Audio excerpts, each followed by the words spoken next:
Bab 1941, membuka kubus ajaib sekali lagi. Senior. Setelah tiba-tiba mendengar suara Empyrean Divine Mist, Lin Ming tidak tahu apa rasa yang ada di hatinya. Hari-hari ketika dia bertemu kabut ilahi di lembah tragis, hingga beberapa puluh tahun yang telah berlalu hingga sekarang, segalanya tampak seolah-olah terjadi seumur hidup yang lalu, kenangan yang sangat jauh. Dalam 20 tahun ini, meskipun Lin Ming telah melihat banyak orang yang dia kenal, dia selalu mengenakan topeng dan menemui mereka sebagai orang asing. Tidak peduli apapun, perasaannya berbeda. Yang benar adalah bahwa selama periode ini ketika kehidupan Lin Ming telah jatuh ke lembah terendah, ketika dia menanggung kesulitan terbesar, dia sangat membutuhkan seseorang untuk mendukung dan menemaninya. Dan dalam situasi ini, untuk bertemu Empyrean Divine Mist lagi, Lin Ming merasakan rasa syukur jauh di dalam hatinya. Tidak heran Magic Cube bisa bangkit, jadi senior membantu. Lin Ming tidak lagi memiliki kemampuan untuk membuka Magic Cube sendiri. Itu adalah Empyrean Divine Mist yang telah menggunakan kekuatan jiwanya untuk menutupi kelemahan Lin Ming. Kabut ilahi Empyrean hanya memiliki bentuk jiwanya yang tersisa dan juga sangat lemah. Selama beberapa tahun terakhir ini, bentuk jiwanya telah disegel di dalam kubus ajaib di mana ia telah pulih sedikit. Tapi, keinginan untuk kembali ke ketinggian sebelumnya sudah tidak mungkin lagi. Magic Cube perlahan bergetar. Itu terbang keluar dari dunia batin Lin Ming dan ke laut rohaninya. Lautan spiritual Lin Ming telah mengering dari kekuatan jiwa. Tapi saat Magic Cube muncul, perlahan-lahan menjadi basah, bahkan bersinar dengan sedikit tanda kehidupan. Setelah 20 tahun, Lin Ming akhirnya bisa membuka Magic Cube sekali lagi. Ini adalah denyutan yang datang dari jiwanya, perasaan yang telah lama hilang yang membuat mata Lin Ming basah oleh air mata dan menyebabkan hatinya dipenuhi dengan emosi. Senior, terima kasih atas bantuan ini. Lin Ming berkata dengan rasa terima kasih yang tulus. Dia perlahan memadukan jiwanya dengan Magic Cube. Dia melihat ruang di dalam Magic Cube sekali lagi dan galaksi pecahan jiwa yang bersinar seperti bintang. Setelah bertahun-tahun, pecahan jiwa ini masih berputar perlahan. Lin Ming telah melihat adegan ini berkali-kali sebelumnya, itu terlalu familiar. Namun, saat Lin Ming sedang menatap sekeliling, hatinya bergetar. Dia melihat ke arah titik pusat dari fragmen jiwa yang tak terhitung jumlahnya ini dengan rasa tidak percaya di wajahnya. Awalnya, di tengah-tengah fragmen jiwa yang tak terhitung banyaknya ini terdapat bola cahaya seterang matahari. Semua fragmen jiwa berputar di sekitar bola cahaya ini. Bola cahaya ini adalah jiwa utama Mo Eversnow. Di masa lalu, Mo Eversnow telah membakar jiwanya untuk menggunakan Magic Cube dan jiwanya tertidur lelap di dalamnya sejak saat itu. Setelah itu, saat jiwanya sadar kembali dan bahkan memiliki tubuh baru, bola cahaya ini telah menghilang dari Magic Cube. Semua pecahan jiwa mulai berputar di sekitar titik ketiadaan. Tapi hari ini, di titik pusat yang tidak berisi apapun, ada secercah api jiwa. Dari gumpalan api jiwa ini, aura yang tidak biasa terpancar. Itu hanya seukuran kacang dan cahayanya tidak terlalu kuat, tapi ketika dibandingkan dengan banyak fragmen jiwa di sekitarnya, Lin Ming samar-samar bisa merasakan bahwa gumpalan api jiwa ini seperti mutiara yang bersinar di malam yang redup, memancarkan cahaya, pancaran yang sulit untuk dijelaskan.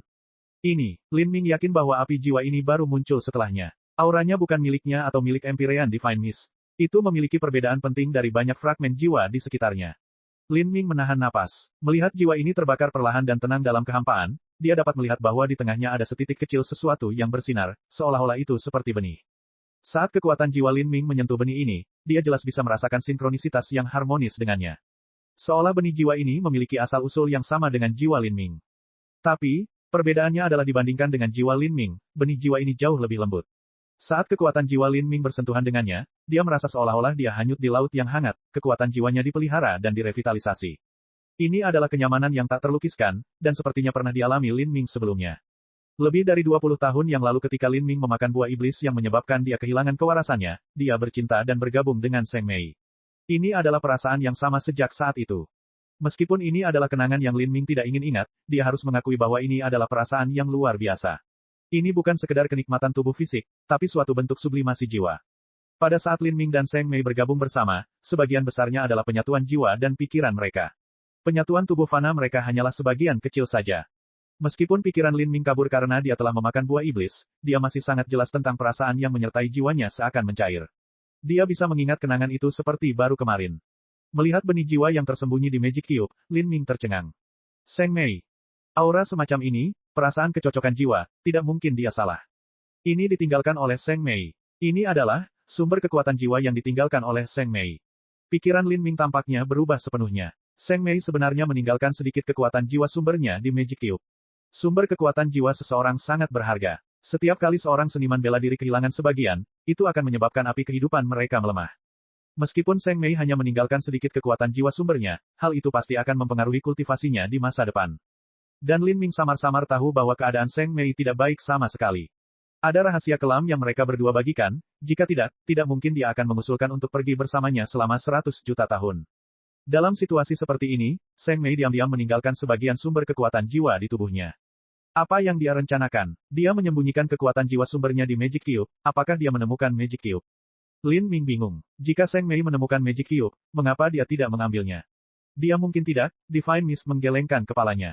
Kubus ajaib adalah benda suci yang melampaui batas ketuhanan sejati. Jika diaktifkan maka mudah untuk dideteksi, tetapi jika diam maka sangat-sangat sulit untuk dirasakan.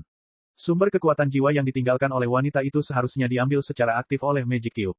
Misty Divine Empyrean menyarankan sebuah kemungkinan. Lin Ming mengangguk. Ketika Seng Mei memakan buah iblis dari pohon jurang itu, pikirannya juga menjadi kabur, akan sulit baginya untuk merasakan Magic Cube. Terlebih lagi, meskipun dia merasakan keberadaan kubus ajaib, dia tetap tidak berani mengambilnya, karena dia perlu menyembunyikan kebenaran dari Kaisar Jiwa. Kaisar Jiwa kemungkinan besar sedang waspada terhadap Seng Mei. Memikirkannya dengan hati-hati, mungkin alasan Seng Mei memilih untuk menggunakan metodenya untuk bergabung dengannya dan mengeluarkan jiwa abadinya adalah untuk secara diam-diam meninggalkan gumpalan kekuatan jiwa sumber ini. Dia mengambil 99% dari kekuatan jiwa sumberku namun meninggalkan sedikit miliknya sendiri, bisik Lin Ming. Seng Mei sepertinya telah memikirkan dengan matang di balik semua ini. Apa yang dia pikirkan? Lin Ming berpikir bahwa alasan Seng Mei bergabung dengannya dan memberikan yin primordialnya kepadanya adalah karena dia merasa bersalah terhadapnya meskipun dia telah mengembangkan perasaan padanya. Namun kini, tampaknya hal tersebut belum tentu benar. Mungkin dia memiliki niat yang lebih dalam dari yang dia kira. Lin Ming melihat gumpalan kekuatan jiwa sumber. Sumber kekuatan jiwa ini tidak kuat dan bahkan jika dia menyerapnya, mustahil baginya untuk mengembalikan dirinya ke keadaan semula, bahkan tidak 1/10 dari keadaan aslinya. Terlebih lagi, menyerap sumber kekuatan jiwa orang lain tidaklah mudah sama sekali. Lin Ming ragu-ragu mengulurkan tangan dan menyentuh kekuatan jiwa sumber ini. Ketika ujung jarinya menyentuhnya, sumber kekuatan jiwa ini tetap damai seperti sebelumnya dan aliran kenangan mulai mengalir ke Lin Ming. Ini adalah kenangan Seng Mei, halaman kematian dalam kitab suci. Seng Mei telah meninggalkan beberapa pemahamannya tentang halaman kematian dalam kitab suci dalam sumber kekuatan jiwa ini dan telah menyerahkannya kepadanya. Untuk sementara waktu, pikiran Lin Ming berada dalam kekacauan. Halaman kematian dalam kitab suci sangatlah misterius dan Seng Mei juga tidak memiliki mantra hati untuk halaman kematian. Lin Ming telah memberikan segalanya untuk menggunakan sisa tahun terakhir hidupnya untuk menyadari perasaan kematian.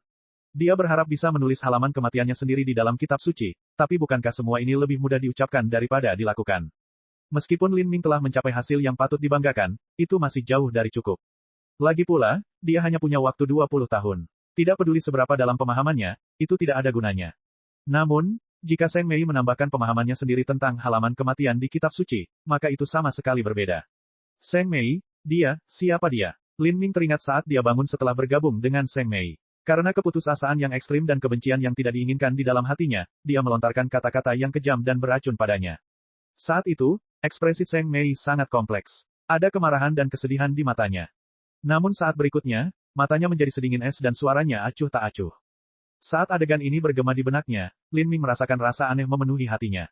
Seng Mei telah membayar harga sebesar itu untuk meninggalkan pemahaman tentang halaman kematian dalam kitab suci di dalam dirinya. Apakah ini agar dia bisa memahaminya? Lin Ming bisa merasakan bahwa halaman kematian yang ditinggalkan oleh Seng Mei sangat tidak lengkap. Mungkin buku hitam yang Kaisar Jiwa izinkan untuk dipelajari Seng Mei bukanlah buku yang lengkap. Dan setelah Seng Mei mempelajarinya, dia hanya memberikan sebagian dari pengalamannya kepada Lin Ming. Bagaimanapun, Seng Mei harus mempertimbangkan budidayanya sendiri. Dia memiliki jalan seni bela diri sendiri untuk dilalui dan kehilangan sumber kekuatan jiwa ini adalah batasnya. Selain itu, mungkin saja jika Seng Mei kehilangan sumber kekuatan jiwanya lagi, Kaisar Jiwa mungkin akan menemukan anomali ini. Jika dia memeriksa sesuatu yang aneh yang mungkin terjadi dengan akal sehatnya, maka semua yang dilakukan Seng Mei akan sia-sia. Seng Mei hanya meninggalkan sedikit pengalaman ini kepada Lin Ming sehingga dia bisa menggunakannya untuk mencoba membalikkan hidupnya. Kesulitannya lebih sulit daripada naik ke surga. Dalam waktu normal Lin Ming tidak akan berhasil. Tapi sekarang, ada kemungkinan. Ini karena selama beberapa tahun terakhir ini, Lin Ming telah merasakan perasaan hidup dan mati. Suasana hatinya, karakternya, telah mengalami transformasi yang mengubah hidupnya. Dari bagian halaman kematian yang tidak lengkap, Lin Ming dapat melengkapinya dengan hukum kultivasinya sendiri. Saat Seng Mei meninggalkan bidak catur ini, sepertinya dia tidak memiliki banyak harapan untuk sukses. Lin Ming bergumam. Dia memaksakan senyum. Seng Mei memiliki pemahaman mendalam tentang dirinya. Ini karena dia telah melihatnya menciptakan keajaiban berkali-kali sehingga dia percaya dia memiliki peluang untuk membalikkan situasi tanpa harapan tersebut. Karena itu, dia telah melakukan semua ini, tidak peduli seberapa kecil peluangnya.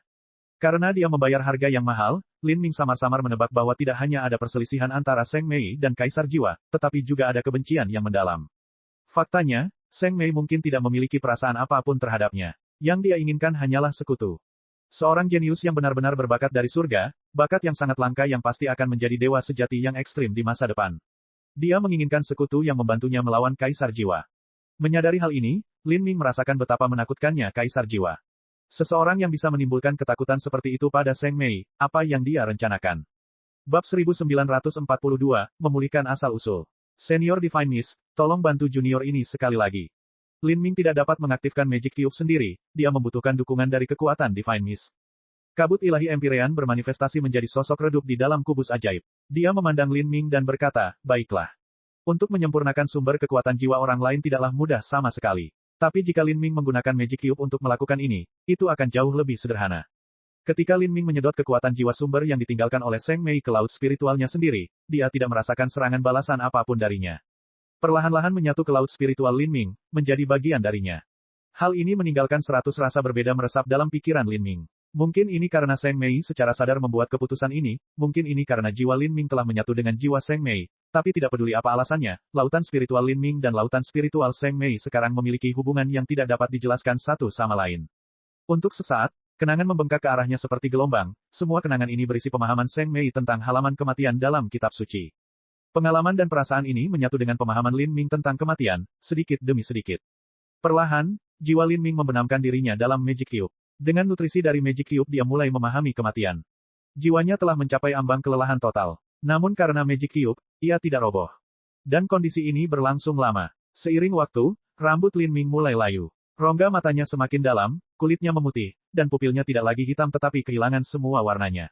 Lin Ming sekarang hidup di jurang hidup dan mati. Matanya kehilangan penglihatannya dan nafasnya hampir hilang, seolah-olah dia akan mati di saat berikutnya. Tapi ketika Lin Ming mencapai batas kematian yang belum pernah terjadi sebelumnya, pemahamannya tentang halaman kematian juga mencapai puncak baru. Proses ini berlanjut selama sebulan. Suatu malam, api kehidupan Lin Ming yang luar biasa lemah akhirnya padam. Jantungnya berhenti berdetak. Pada saat itu, semua aktivitas kehidupan di tubuh Lin Ming telah berhenti. Dia mengalami kematian yang sesungguhnya. Yang benar adalah saat Seng Mei mengeluarkan kekuatan jiwa sumber Lin Ming ditakdirkan untuk mati. Ini adalah jalan yang tidak bisa diubah. Jiwanya melemah dari tahun ke tahun. Tidak mungkin lagi memulihkan vitalitasnya yang hancur dan api kehidupan yang semakin menipis. Tubuhnya seperti kayu busuk, kehilangan seluruh nyawa. Tetapi, bahkan kayu mati pun bisa melahirkan pertumbuhan baru. Namun, meskipun kayu mati dapat memunculkan pertumbuhan baru, pohon tua tetaplah pohon tua. Cabang dan daun baru yang rimbun dapat memberikan sedikit warna hijau pada kayu mati, namun hal tersebut tidak akan pernah dapat mengembalikan vitalitas pohon tersebut ke vitalitas pohon kecil yang baru lahir. Dan, lebih mustahil lagi kayu mati itu tumbuh menjadi pohon baru yang menjulang tinggi. Lin Ming sekarang berada dalam situasi seperti itu. Memiliki tubuh fana dan lautan spiritualnya saat ini yang bersinar dengan cahaya kelahiran kembali adalah sesuatu yang melanggar aturan Dao Surgawi, seperti halnya seorang lelaki tua di ambang kematian yang diremajakan dan dikembalikan ke masa mudanya. Ini sungguh mustahil. Tapi, ada satu situasi yang mungkin terjadi. Itu tadi. Jika tunas baru yang tumbuh dari sebatang kayu mati dapat menyerap seluruh nutrisi dari pohon tua tersebut dan kemudian berakar di dalam tanah, maka ia dapat benar-benar tumbuh menjadi pohon yang menjulang tinggi hingga mencapai langit. Hancurkan segalanya hingga menjadi sia-sia dan kemudian berdiri kembali, ini adalah kebenaran abadi. Jika seseorang dapat secara bersamaan memahami halaman-halaman kehidupan dan halaman-halaman kematian dalam kitab suci, maka kebenarannya adalah bahwa ini sama dengan memahami metode penanaman paling inti dalam kitab suci, seni reinkarnasi agung. Reinkarnasi, itulah proses kembalinya dari kematian ke kehidupan. Terkandung dalam teknik ini adalah rahasia hidup dan mati. Jika seseorang tidak dapat memahaminya maka reinkarnasi mereka tidak hanya akan gagal tetapi siapapun yang mencoba mengembangkan seni reinkarnasi agung akan binasa menjadi debu, menghilang selamanya dari dunia. Apa yang dilakukan Lin Ming sekarang setara dengan melangkah ke revolusi pertama seni reinkarnasi agung. Revolusi pertama seharusnya sederhana. Tapi, karena Lin Ming melakukan semua ini dengan tubuhnya yang benar-benar hancur, itu sama dengan mendapatkan kesempatan hidup baru. Teknik ini menjadi jauh lebih sulit. Tubuh fana Lin Ming tetap diam. Lautan spiritualnya kehilangan semua vitalitasnya dan dunia batinnya sudah tertutup oleh celah-celah yang mengerikan dan telah menjadi tanah yang hancur. Proses ini berlanjut selama beberapa hari. Kemudian, tubuh fana Lin Ming mulai membusuk. Kulitnya keriput dan kering. Pembuluh darahnya menyusut. Organ-organnya mulai membusuk. Awalnya, dengan Lin Ming yang telah membuka 9 bintang istana Dao dan telah menyerap garis keturunan banyak dewa binatang dan juga darah asura, dengan tubuh fana yang begitu kuat, bahkan jika dia mati, tubuhnya tetap tidak akan membusuk setelah 100.000 bertahun-tahun. Tapi sekarang, tubuh fana Lin Ming tidak hanya membusuk, tetapi juga membusuk dengan kecepatan yang terlihat oleh mata, seolah-olah ratusan tahun dikompresi menjadi seperempat jam. Alasan hal ini terjadi adalah karena semua esensi daging dan darah Lin Ming telah ditarik keluar dan dikumpulkan ke dalam Magic Cube. Dengan semua energi esensi disaring, yang tersisa hanyalah tubuh fana yang telah kehilangan semua vitalitas, kecepatan pembusukan secara alami akan lebih cepat. Dan ketika tubuh fana Lin Ming membusuk, lautan spiritualnya yang layu dan dunia batinnya yang terpecah mulai runtuh sepenuhnya. Untuk sementara waktu, dua avatar muncul di samping tubuh bobrok Lin Ming. Kedua avatar ini adalah avatar energi esensi Lin Ming, batu embrio roh esensi, dan avatar kekuatan jiwa, embrio ilahi mata air jiwa. Kedua avatar itu tidak bergerak. Kedua avatar berada di bawah kendali diri sejati Lin Ming. Dengan kekuatan jiwa diri sejati yang sepenuhnya layu, Lin Ming tidak memiliki kekuatan mental untuk memerintahkan mereka. Selain kedua avatar tersebut, ada juga telur naga hitam yang ditutupi pola ular. Telur naga ini perlahan berkilauan, suatu saat terang, suatu saat gelap. Fluktuasi kehidupan yang sangat kuat berkobar di dalam telur naga ini, tampaknya terkait erat dengan tubuh Lin Ming. Melihat telur naga ini, Empyrean Divine Mist tercengang. Dia samar-samar merasa bahwa saat esensi daging dan darah Lin Ming mulai berkumpul, vitalitas dalam telur naga ini tampaknya berkumpul dengan vitalitas Lin Ming sendiri. Kehidupan kecil di dalam telur naga akhirnya siap muncul. Kabut ilahi Empyrean tidak punya waktu untuk menyelidiki apa yang terjadi. Pada saat ini, tubuh fana Lin Ming akhirnya benar-benar layu dan semua esensi daging dan darahnya berkumpul ke dalam Magic Cube. Selain esensi daging dan darah Lin Ming, hantu pohon dewa sesat yang dihiasi dengan rune fantastik juga terbang ke dalam kubus ajaib.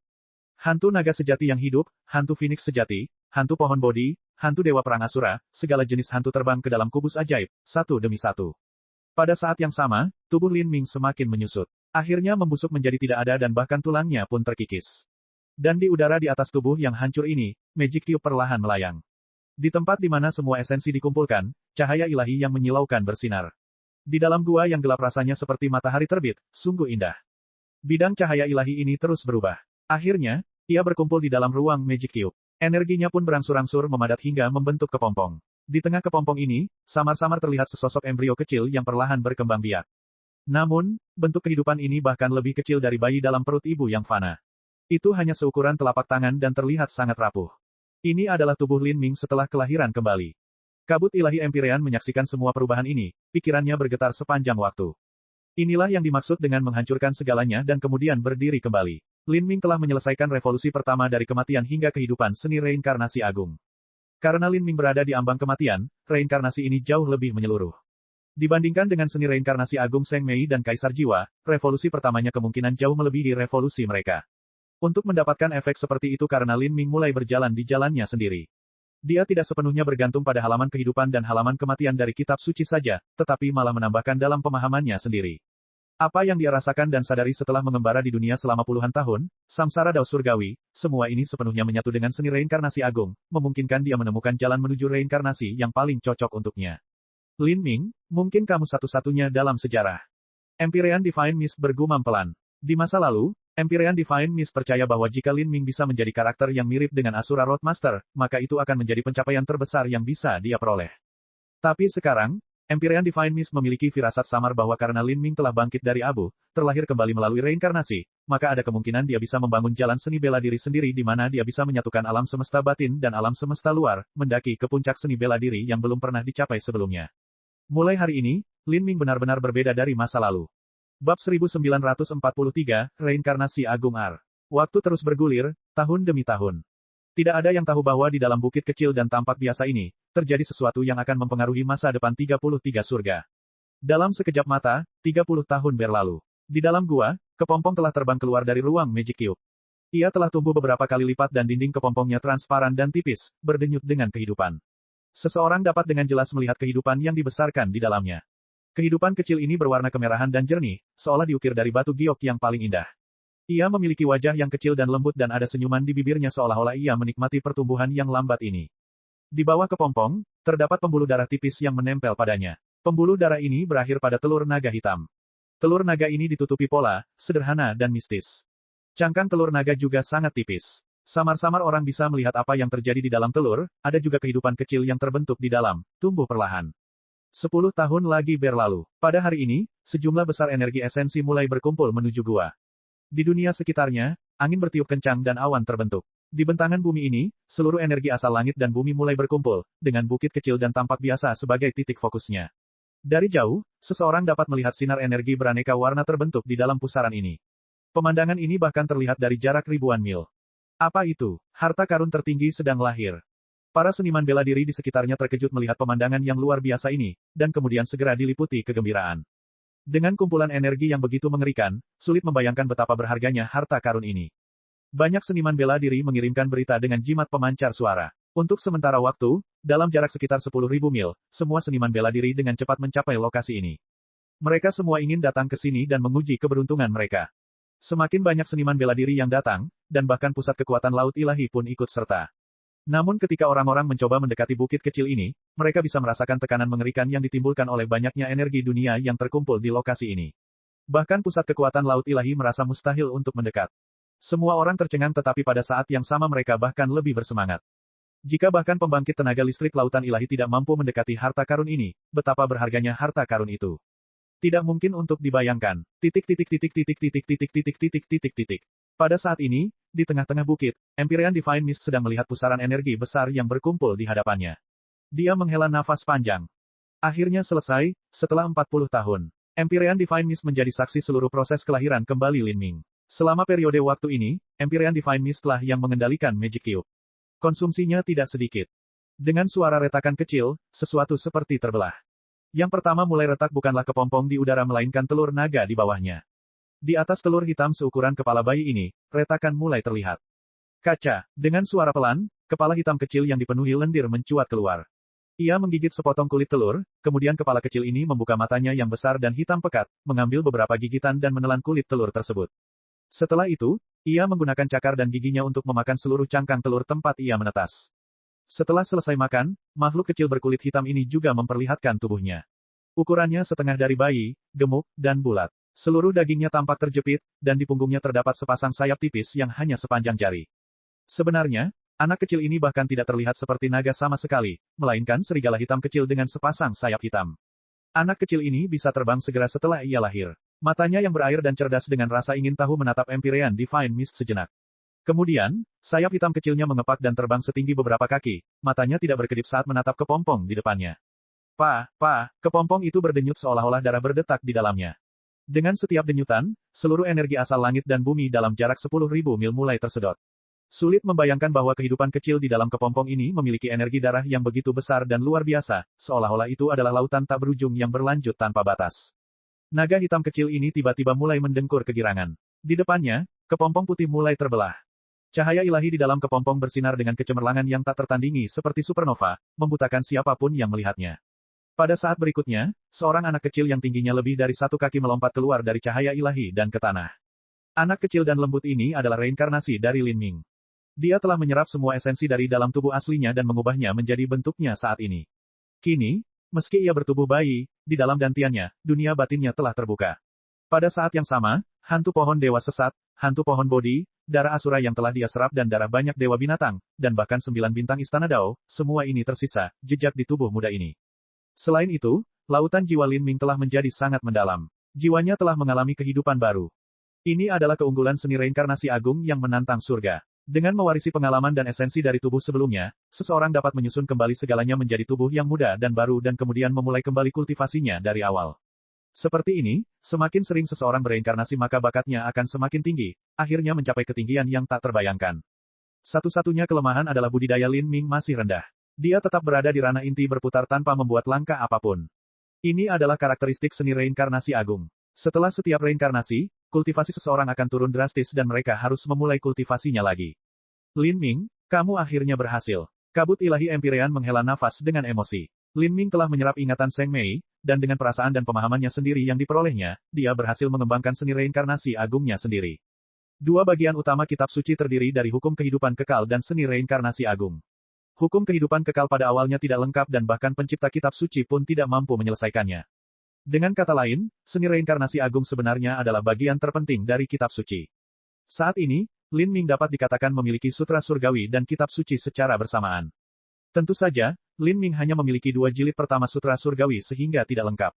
Tapi, ini tidak penting. Dengan giok takdir kaisar sudah ada di tangannya, Lin Ming akhirnya bisa melangkah ke ujian terakhir Jalan Asura dan mendapatkan volume ketiga Sutra Surgawi. Seperti ini, Lin Ming akan menjadi eksistensi tunggal dalam 10 miliar tahun untuk secara bersamaan membangun Sutra Surgawi dan Kitab Suci.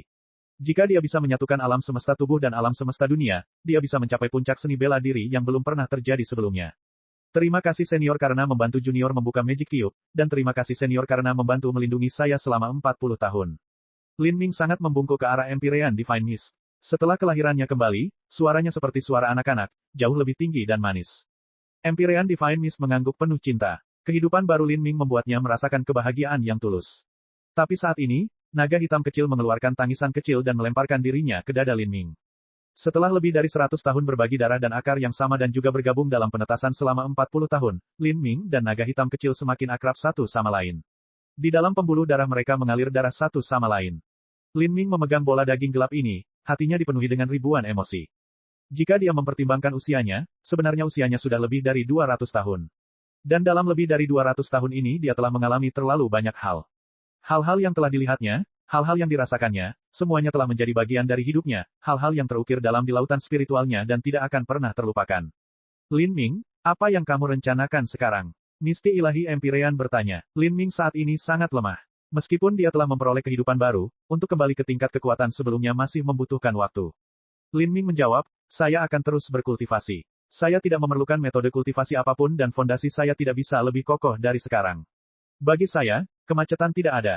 Selama saya dapat memulihkan kekuatan saya secara perlahan maka saya berencana untuk mempraktikkan seni reinkarnasi agung hingga revolusi ke-7, atau bahkan revolusi ke-8 sebelum saya kembali ke alam ilahi. Lin Ming memperkirakan bahwa dalam 60-70 tahun ia telah kembali ke planet tumpahan langit, seharusnya sudah ada akibat sekarang dalam perang antara orang-orang suci dan umat manusia. Apakah hasil ini baik atau buruk, Lin Ming tidak berdaya untuk mengubahnya. Terlebih lagi, dia terlalu lemah saat ini. Jika dia dengan terburu-buru kembali ke alam ilahi dan seseorang menemukan kelanjutan keberadaannya, maka dia pasti akan mati. Dia berencana untuk tetap berada di Sky Spill Planet. Dengan mengandalkan perasaan, sumber daya, dan pengalamannya sebelumnya, dia akan beristirahat dan memulihkan kekuatannya, berkultivasi hingga dia mencapai titik di mana dia dapat dengan mudah membunuh seorang seniman bela diri tingkat Empyrean. Baru setelah itu dia mempertimbangkan untuk kembali ke alam ilahi. Dan hingga saat ini Lin Ming, kenyataannya ini tidak sulit. Anda ingin mengembangkan revolusi ke-7 seni reinkarnasi agung atau bahkan revolusi ke-8. Kabut ilahi Empyrean memandang Lin Ming dengan terkejut. Selama ini dia juga mempelajari beberapa informasi tentang seni reinkarnasi agung. Ini adalah metode kultivasi yang menjadi semakin sulit secara eksponensial jika semakin mendalaminya. Namun, saat dia memikirkannya, bagi jenius mengerikan saat ini yaitu Lin Ming, apakah ada metode kultivasi di dunia ini yang tidak bisa dia tangani? Hampir mustahil untuk membayangkan apa yang akan terjadi jika jenius mengerikan Lin Ming ini dilahirkan kembali 7 atau 8 kali lagi. Dengan bakatnya yang muncul pada setiap kelahiran kembali, seperti apa jadinya? Bab 1944, Kehidupan Lajang 1. Hujan rintik-rintik turun dari langit, seperti asap, seperti sutra, seperti kabut. Meski sinar matahari tertutup, dahan dan daun tanaman roh yang disiram hujan ini bersinar dengan vitalitas hijau yang menarik perhatian. Tanah ini memancarkan perasaan segar dan bersemangat. Dalam cuaca seperti ini, 4 gadis muda berpakaian hijau menemani seorang remaja putri melangkah ke gunung roh ini.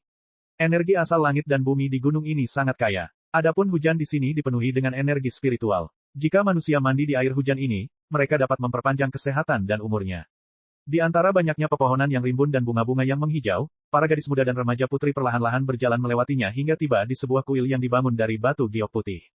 Wanita muda ini tampaknya berusia lebih dari 30 tahun. Dia pendiam dan bermartabat. Dia berlutut di depan patung Buddha di dalam kuil dan berdoa dengan sungguh-sungguh dan penuh hormat. Nyonya benar-benar saleh. Dia datang setiap tahun untuk berdoa kepada Buddha. Di luar kuil, keempat gadis muda itu berbicara dengan berbisik pelan. Mereka adalah pelayan yang menemani wanita muda itu dan juga mengembangkan seni bela diri. Jika ditempatkan di negara kecil seperti kerajaan Sky Fortune, mereka semua akan menjadi putri surga yang bangga. Nyonya berdoa agar keluarganya tetap aman dan juga berdoa agar senior Lin, yang jalur perangnya menerobos kehampaan, juga akan selamat. Gadis-gadis muda berpakaian hijau ini berasal dari Vermilion Bird Divine Kingdom. Mereka semua berusia akhir remaja. Bagi mereka, Lin Ming yang naik ke bintang 200 tahun lalu adalah mitos dan legenda. Dan orang yang membakar dupa di kuil Buddha adalah ibu Lin Ming. Di masa lalu, ketika Lin Ming menghancurkan Yang Yun, sebelum dia meninggalkan benua tumbuhan langit, dia telah memimpin beberapa orangnya sendiri ke wilayah tengah benua tumbuhan langit. Mengambil kerajaan ilahi Asura yang telah dimusnahkan sebagai fondasinya, dia telah mendirikan kerajaan ilahi burung Vermilion. Setelah itu, kerajaan ilahi burung Vermilion berkembang pesat. Mereka bangkit dan berkembang, menjadi semakin kuat setiap tahunnya. Karena sumber daya yang ditinggalkan Lin Ming serta ketenaran dan prestise Lin Ming, dalam 200 tahun singkat kerajaan ilahi burung vermilion telah menjadi negara paling kuat di antara 4 kerajaan ilahi. Ayo pergi dan ambil mata air pegunungan agar nyonya bisa menyirami pohon cemara. Di halaman belakang candi terdapat pohon cemara yang telah tumbuh selama lebih dari 100 tahun. Ibu Lin Ming secara pribadi menanam pohon ini dan setiap kali dia datang untuk berdoa di kuil dia akan menyirami pohon itu dengan mata air dari gunung. Dan mata air dari gunung roh ini adalah mata air harta karun kerajaan ilahi burung vermilion. Mata air di sini segar dan manis, dan jika manusia meminum satu cangkir pun, mereka bisa menjadi beberapa tahun lebih muda. Jika mata air ini digunakan untuk membuat teh atau anggur, maka itu akan menjadi teh atau anggur paling harum di seluruh benua tumpahan langit. Gadis-gadis muda itu berjalan ke mata air pegunungan terdekat. Mereka menggunakan sendok kayu untuk mengisi labu giok dengan air. Labu giok ini dibuat dengan batu giok roh kayu dan dirancang untuk memastikan bahwa mata air tidak kehilangan energi spiritualnya. Tapi saat ini, salah satu gadis tiba-tiba berkata, "Hei, lihat ke sana." Apa itu? Gadis-gadis muda lainnya menoleh dan melihat di hulu mata air, ada keranjang bambu yang perlahan mengapung ke bawah. Harus diketahui bahwa Gunung Roh ini adalah area terlarang di kerajaan ilahi burung vermilion dan hanya sejumlah kecil orang yang diizinkan untuk menginjakkan kaki ke tempat suci ini. Yang lain tidak bisa mendaki gunung ini, jadi mengapa ada keranjang bambu yang hanyut ke hilir? Gadis-gadis muda itu dengan penasaran melihat. Segera, mereka terkejut. Namun di saat berikutnya, keterkejutan mereka berubah menjadi kasih sayang. Di dalam keranjang bambu ini ada seorang bayi laki-laki kecil yang sepertinya baru berumur beberapa bulan. Seluruh tubuhnya tampak diukir dari bubuk batu giok putih dan dia tampak sangat lucu dan menyenangkan. Bayi laki-laki kecil itu tidak menangis atau membuat keributan. Matanya cerdas dan lebar, seolah mengandung kebijaksanaan yang jauh melebihi anak biasa. "Nyonya, Nyonya," seorang gadis muda dengan cemas berteriak kepada Nyonya Lin. Di atas Gunung Roh yang merupakan tanah terlarang, sebuah keranjang bambu tiba-tiba muncul.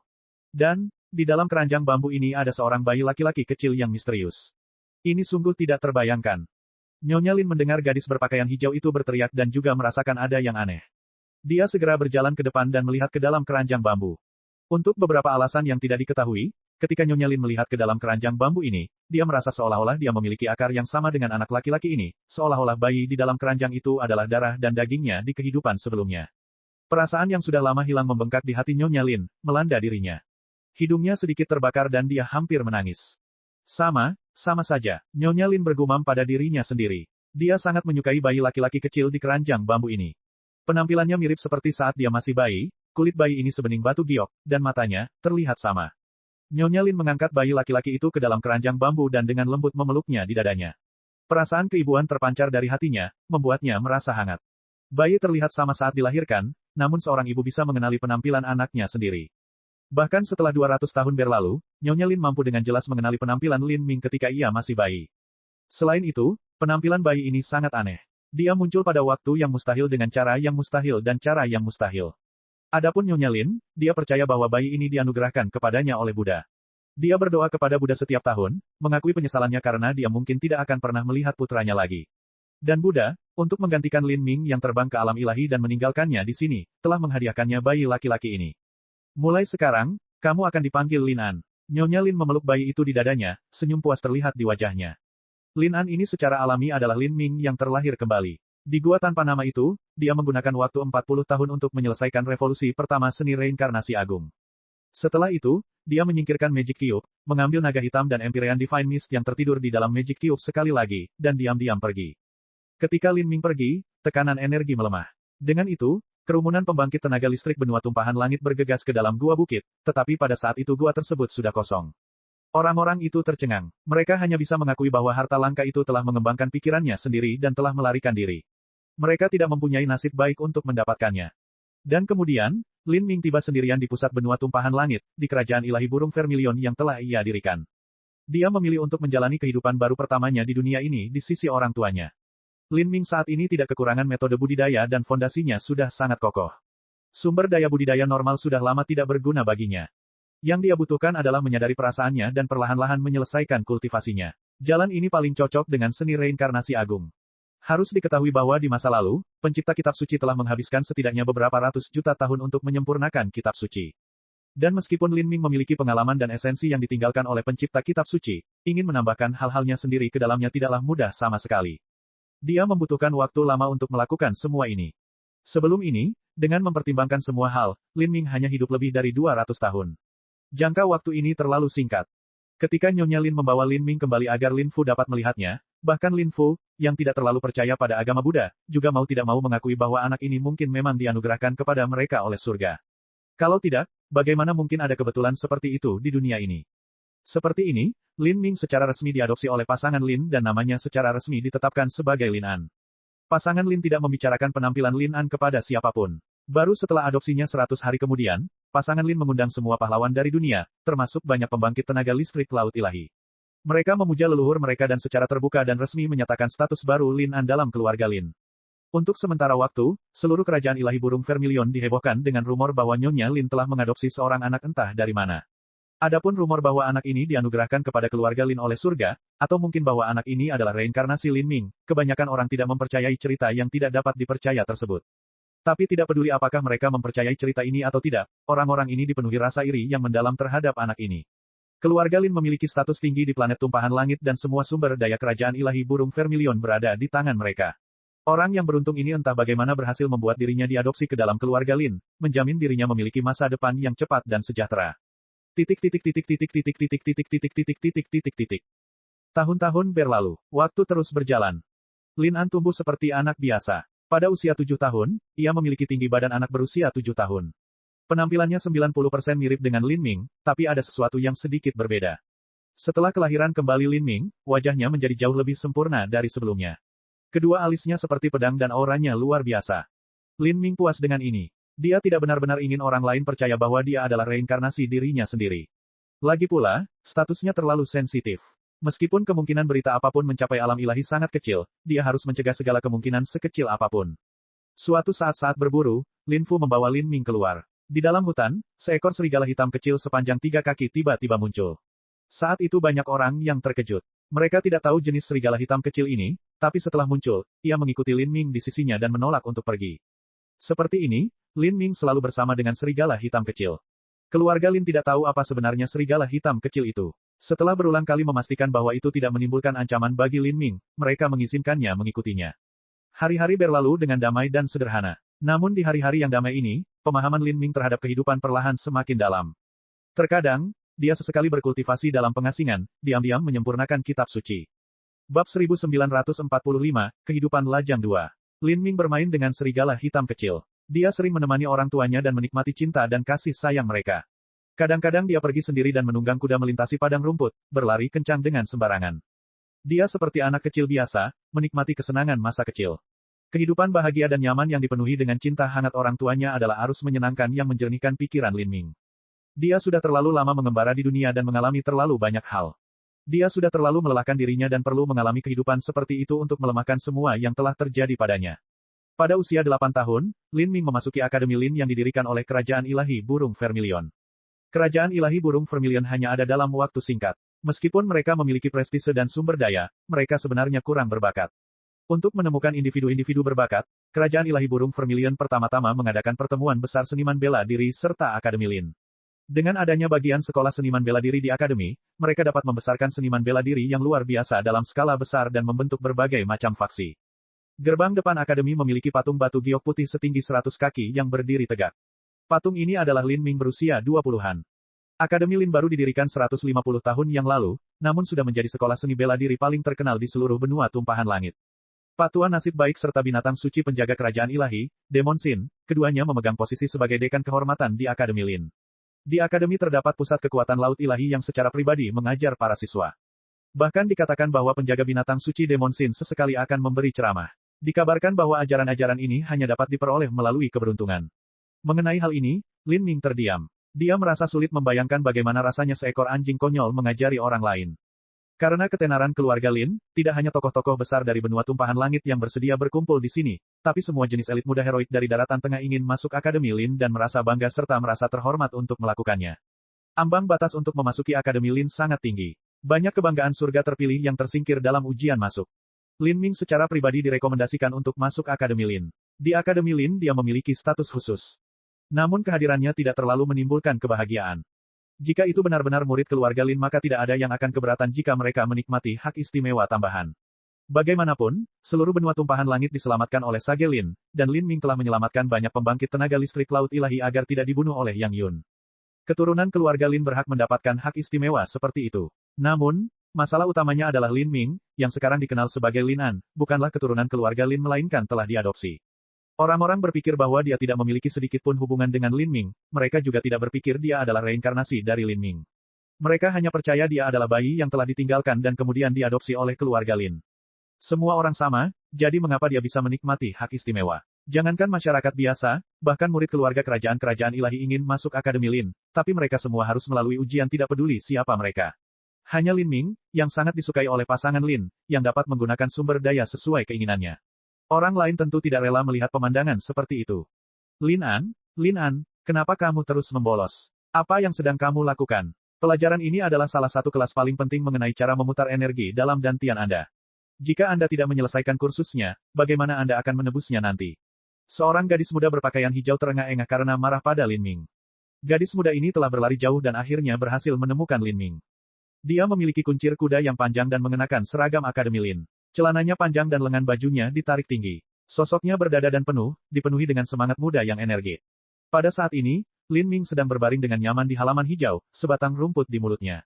Dia perlahan mengunyahnya, mengingat kenangan masa kecilnya. Serigala hitam kecil diam-diam duduk di sampingnya. Serigala hitam kecil ini sangat damai. Matanya yang besar dan hitam pekat menatap gadis muda ini. Tahun ini, Lin Ming berusia 15 tahun. Di masa lalu ketika Lin Ming meninggalkan Green Mulberry City, mengucapkan selamat tinggal kepada orang tuanya, dan mencapai ibu kota, dia juga berusia 15 tahun. Itu adalah tahun ketika Lin Ming dan Lan Yunyi putus, dan dia memulai jalan seni bela diri yang sulit.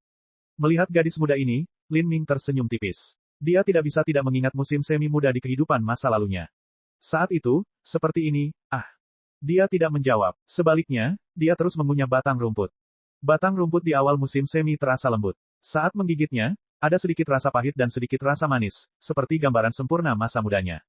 Gadis muda itu tampak kesal. Dia mengerutkan bibirnya dan mengibaskan kuncir kudanya. Kamu tidak bisa terus melakukan ini. Sekalipun ada orang yang memanjakan Anda, bukan berarti Anda bisa bebas melakukan apapun yang Anda inginkan.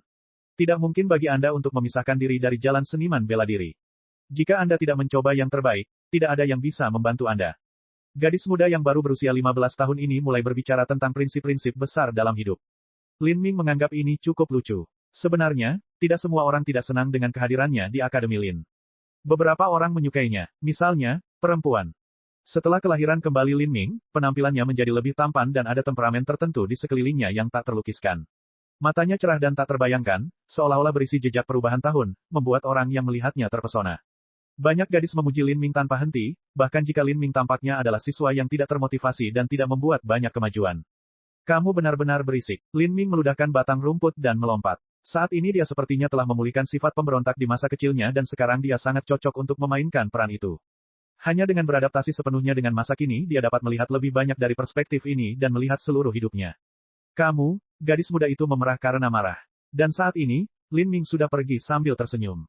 Kemana kamu pergi? Ke kelas. Lin Ming pergi. Gadis muda itu menghentakkan kakinya, mengatupkan giginya, dan mengikutinya. Lin Ming benar-benar pergi ke kelas, tapi apa yang dia hadiri bukanlah salah satu kursus penting mengenai seni bela diri, tapi salah satu kelas kecil yang dibuat oleh Akademi Lin sehingga siswa dapat meningkatkan pengetahuan mereka di bidang lain. Setiap guru mengadakan kelas pada hari yang tetap, tetapi tidak ada waktu yang tetap.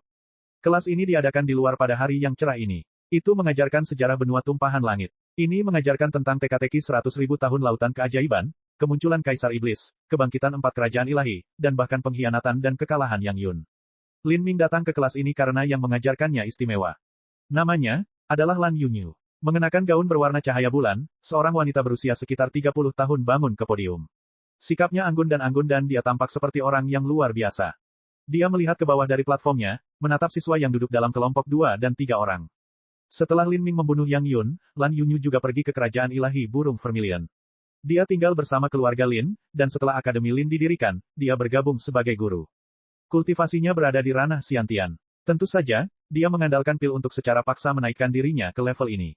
Dia tidak ingin mengajar seni bela diri, jadi dia memilih untuk mengajar sejarah. Saat pandangan Lan Yanyu menyapu seluruh kelas, matanya akhirnya tertuju pada seorang pemuda yang sedang duduk di bawah pohon. Melihat pemuda ini, Lan Yunyu tidak tahu apa yang harus dia rasakan. Setiap kali dia datang untuk mengajar kelas, dia secara tidak sadar mencari pemuda ini. Dan, pemuda ini tidak pernah melewatkan satu hari pun di kelasnya. Mereka benar-benar mirip, khususnya, mata itu dan sesuatu yang tidak pasti yang sepertinya berasal dari suatu tempat jauh di dalam darahnya. Bagaimana bisa ada kebetulan yang begitu indah di dunia ini? Lan Yunyu menggelengkan kepalanya. Kemudian, dia mengeluarkan buku sejarah tebal dari cincin spasialnya. Di musim panas, akan ada kursus bertahan hidup di alam liar. Para siswa Akademi Lin akan pergi ke hutan yang dipenuhi binatang buas di mana mereka akan menahan diri selama sebulan. Di hutan ini, sementara guru yang bertanggung jawab mengawasi siswa tidak memperhatikan, Lin Ming menyelinap pergi. Apalagi saat dia kabur, dia memang lari jauh. Dia meninggalkan benua tumpahan langit dan tiba di benua iblis suci. Benua iblis suci berada di sisi lain planet tumpahan langit. Banyak pembangkit tenaga listrik laut ilahi sekarang mengetahui rahasia ini dan bahkan ada susunan transmisi yang dibangun di antara kedua benua. Saat Lin Ming pergi dia membawa serigala hitam kecil bersamanya. Tujuannya adalah abis iblis abadi. Little Black, hari ini aku akan membawamu ke suatu tempat. Aku sudah memberitahumu tentang hal itu, apakah kamu ingat? Suara Lin Ming tiba-tiba berubah menjadi nada serius. Sebelumnya, saat dia sekarat, atau ketika dia baru saja menyelesaikan reinkarnasinya, atau bahkan ketika dia belum dewasa, dia sama sekali tidak memiliki kemampuan untuk membawa naga hitam kecil ke abis iblis abadi. Sekarang, selama kehidupan barunya yang pertama, sebagian besar kekuatannya telah kembali dan dia sekarang memiliki kemampuan untuk melakukannya. Meskipun budidaya Lin Ming tidak tinggi, kekuatan sejatinya tidak dapat ditentukan oleh budidaya saja. Bahkan pembangkit tenaga listrik laut ilahi terhebat di benua tumpahan langit tidak mampu melihat misteri di dalam dirinya. Ini karena dantian Lin Ming bukanlah dantian tetapi dunia batin dari Master Puncak Dewa Suci yang akan segera memasuki ranah Raja Dunia. Ini jauh melebihi pemahaman para seniman bela diri dari benua tumpahan langit. Jadi sekarang Lin Ming membawa naga hitam kecil untuk mengunjungi kembali abis iblis abadi. Di sini, dia akan menjawab kepada penguasa naga. Bab 1946, Kehidupan Lajang 3. Lin Ming tidak tahu seperti apa situasi Dragon Sovereign saat ini.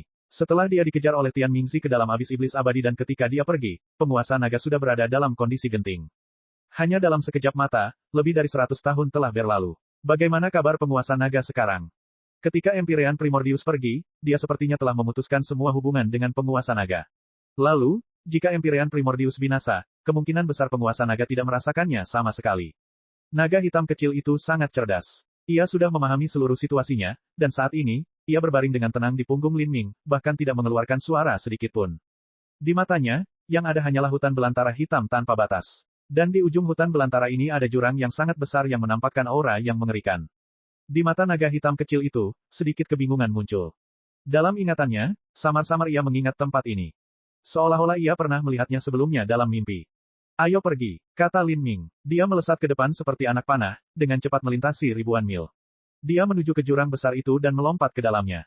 Kegelapan dengan cepat menyelimuti mereka. Dengan mudahnya, Lin Ming menghindari bentuk kehidupan kuno di jurang setan dan dengan cepat melewati makam para seniman bela diri sampai ia tiba di kedalaman terdalam dari abis setan abadi.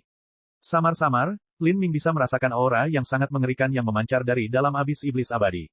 Naga hitam kecil itu sedikit gugup. Mata hitamnya yang besar berkedip. Ada antisipasi di matanya tapi juga sedikit ketakutan.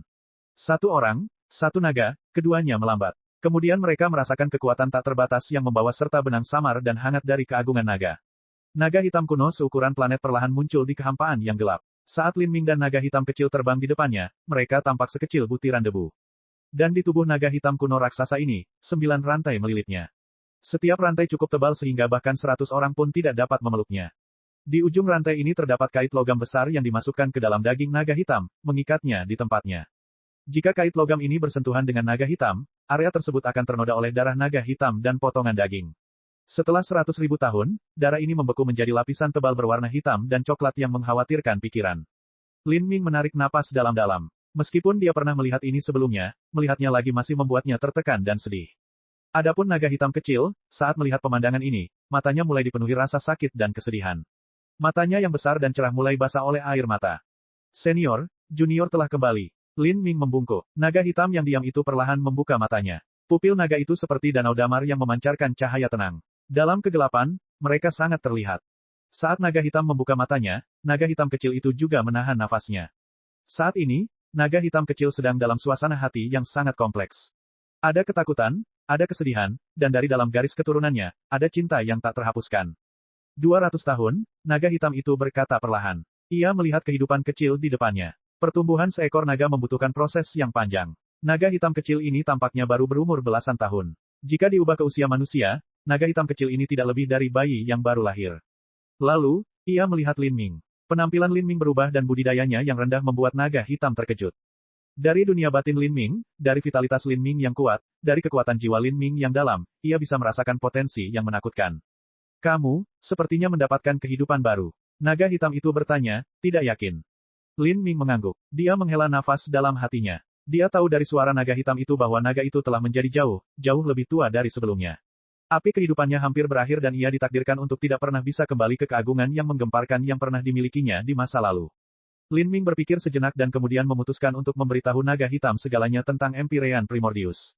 Tuan penguasa naga, Junior pergi ke alam semesta purba dan bertemu dengan ras dewa primal.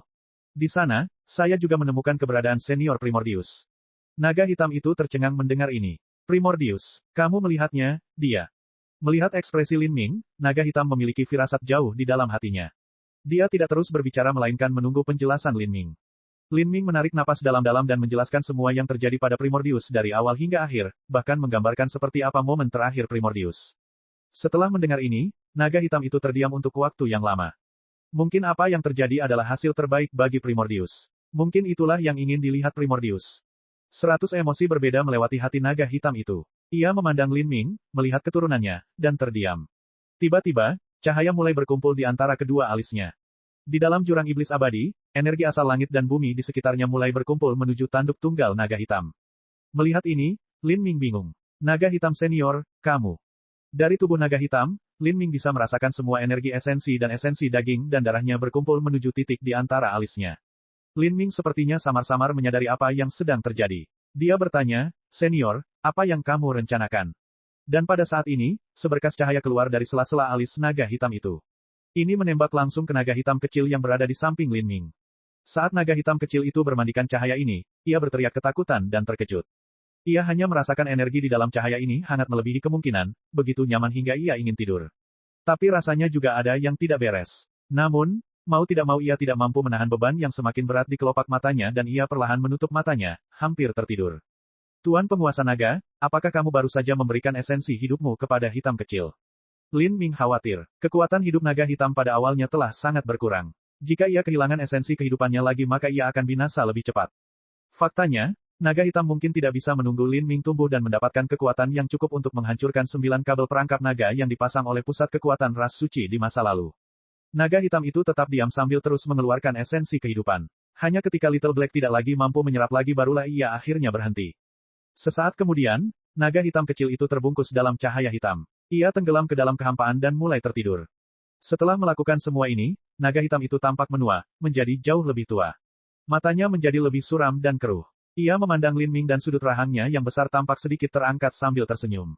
Saya tahu apa yang Anda pikirkan. Anda mungkin berharap saya bisa menunggu cukup lama sampai Anda bisa bertarung dengan Empyrean biasa dan kemudian membuka kabel perangkap naga ini untuk menyelamatkan saya. Sebenarnya, Anda tidak perlu membuang banyak tenaga atau pikiran. Saya sudah terbiasa tinggal di sini. Kabel perangkap naga ini telah menembus jauh ke dalam organ tubuhku dan selama 100.000 tahun terakhir kabel tersebut telah tumbuh bersama dengan daging dan darahku, menjadi bagian dari tubuhku. Mereka bahkan mempengaruhi energi esensi dan pembuluh darah saya. Begitu mereka disingkirkan secara paksa, saya khawatir saya akan langsung mati. Tetapi jika tidak dikeluarkan, perlahan-lahan akan menggerogoti hidupku, menyebabkan aku kehilangan energi esensi hingga hari kematianku. Saat ini, saya sama seperti Primordius di masa lalu, hidup dalam kesakitan terus-menerus, dengan tenang menunggu kematian saya. Jika saya harus mati, maka saya tidak ingin mati tanpa makna. Apa yang ingin dilakukan Primordius, apa yang ingin dia tinggalkan, saya juga sama. Melihat garis keturunanku tetap hidup di dunia, itu lebih dari cukup bagiku. Saat naga hitam berbicara di sini, ia dengan penuh kasih menatap naga hitam kecil yang tertidur jauh di dalam kehampaan.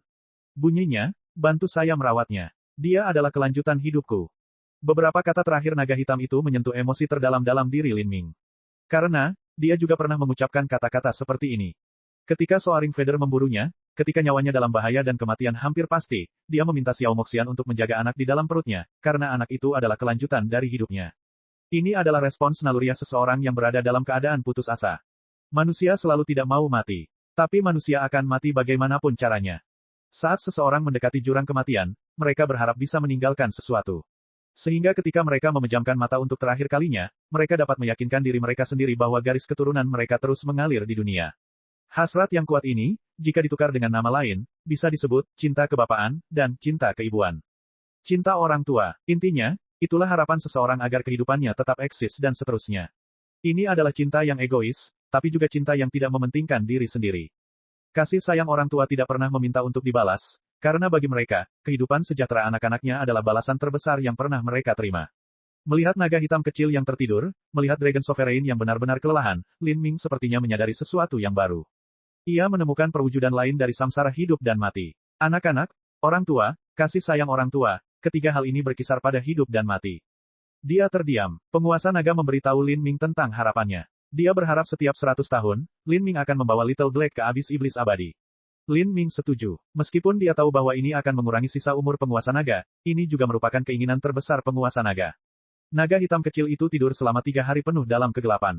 Setelah 3 hari, Lin Ming membawa naga hitam kecil itu dan meninggalkan abis iblis abadi, kembali ke benua tumpahan langit sekali lagi. Bab 1947, Kehidupan Lajang 4. Pada saat Lin Ming diam-diam kembali ke benua tumpahan langit dan tiba di hutan gelap dekat Akademi Lin, 25 hari telah berlalu. Masih ada 5 hari lagi hingga kursus bertahan hidup di hutan berakhir. Pada hari ini, hujan lebat mengguyur hutan. Di musim panas, hutan yang hangat dan lembab ini sering diguyur hujan deras. Di air terjun tetesan yang tak terbatas, Lin Ming menggaruk kepalanya. Dia berencana untuk menyelinap ke dalam hutan tanpa diketahui dan kemudian membuat alasan untuk bergabung kembali dengan kelompoknya. Tapi, dia tidak bisa memberikan alasan yang bagus. Saat dia sakit kepala karena memikirkan suatu alasan, dia menemukan bahwa di hutan Akademi Lin, ada sejumlah besar tentara yang berkeliaran. Semua prajurit ini mengenakan baju perang bermotif perak yang sama. Bahkan di tengah hujan lebat dan di semak-semak lebat, mereka masih mempertahankan kekuatan dan gerakan mereka sefleksibel macan tutul, mereka adalah unit elit yang terlatih. Masing-masing prajurit ini memiliki budidaya di wilayah Xiantian atau lebih tinggi. Harus diketahui bahwa jika seniman bela diri alam Xiantian ditempatkan di sekte kecil, mereka akan dianggap sebagai penatua. Namun di kerajaan ilahi burung Vermilion, mereka hanyalah tentara. Para prajurit ini bukan bagian dari korps militer umum, tetapi merupakan bagian dari Legiun Armor Perak Kerajaan Vermilion Bird. Banyak lulusan Akademi Lin memasuki Silver Armor Legion untuk berpetualang dan mendapatkan pengalaman, dan Silver Armor Legion juga menghasilkan banyak pembangkit tenaga listrik terkenal. Legiun ini berada di bawah kendali langsung keluarga Lin, dan dianggap sebagai salah satu pedang paling tajam di keluarga Lin. Biasanya, mereka tidak mudah digunakan. Namun kini orang-orang ini telah melancarkan pencarian besar-besaran melalui hutan yang hujan lebatnya, menyisir setiap jengkal daratan. Mereka berteriak memanggil, Pangeran An, sudah jelas mereka telah mencari Lin Ming selama beberapa hari. Melihat ini, Lin Ming agak bingung. Masalah ini tampaknya menjadi sedikit di luar kendali, sebenarnya, masih ada 5 hari lagi hingga kursus bertahan hidup berakhir. Dia tidak pernah berpikir bahwa keluarga Lin akan menggunakan Silver Armor Legion untuk mencarinya. Ini mungkin karena mereka mengira dia telah ditangkap atau bahkan dimakan oleh binatang buas di hutan. Dan untuk memobilisasi Silver Armor Legion, sudah pasti orang tuanya lah yang memerintahkan hal ini. Mereka khawatir akan keselamatannya dan mengirimkan Silver Armor Legion. Lin Ming menguatkan dirinya dan berjalan keluar dari hutan. Pangeran An ada di sana. Ketika seorang prajurit lapis baja perak melihat Lin Ming, dia langsung gembira dan mulai berteriak sekeras yang dia bisa. Sebentar lagi, banyak tentara lapis baja perak bergegas menuju Lin Ming, berkumpul di sekelilingnya dalam lingkaran. Seorang pria yang mengenakan baju besi emas dan jubah merah besar menutupi bahunya melangkah maju. Dia memiliki alis tebal dan tinggi badannya tinggi dengan bahu lebar. Pria ini adalah pemimpin Legiun Sirah Perak, Zhou Yutian. Zhou Yutian adalah menantu keluarga Lin. Dia memiliki garis keturunan yang bervariasi dan dianggap sebagai salah satu talenta terbaik di benua tumpahan langit.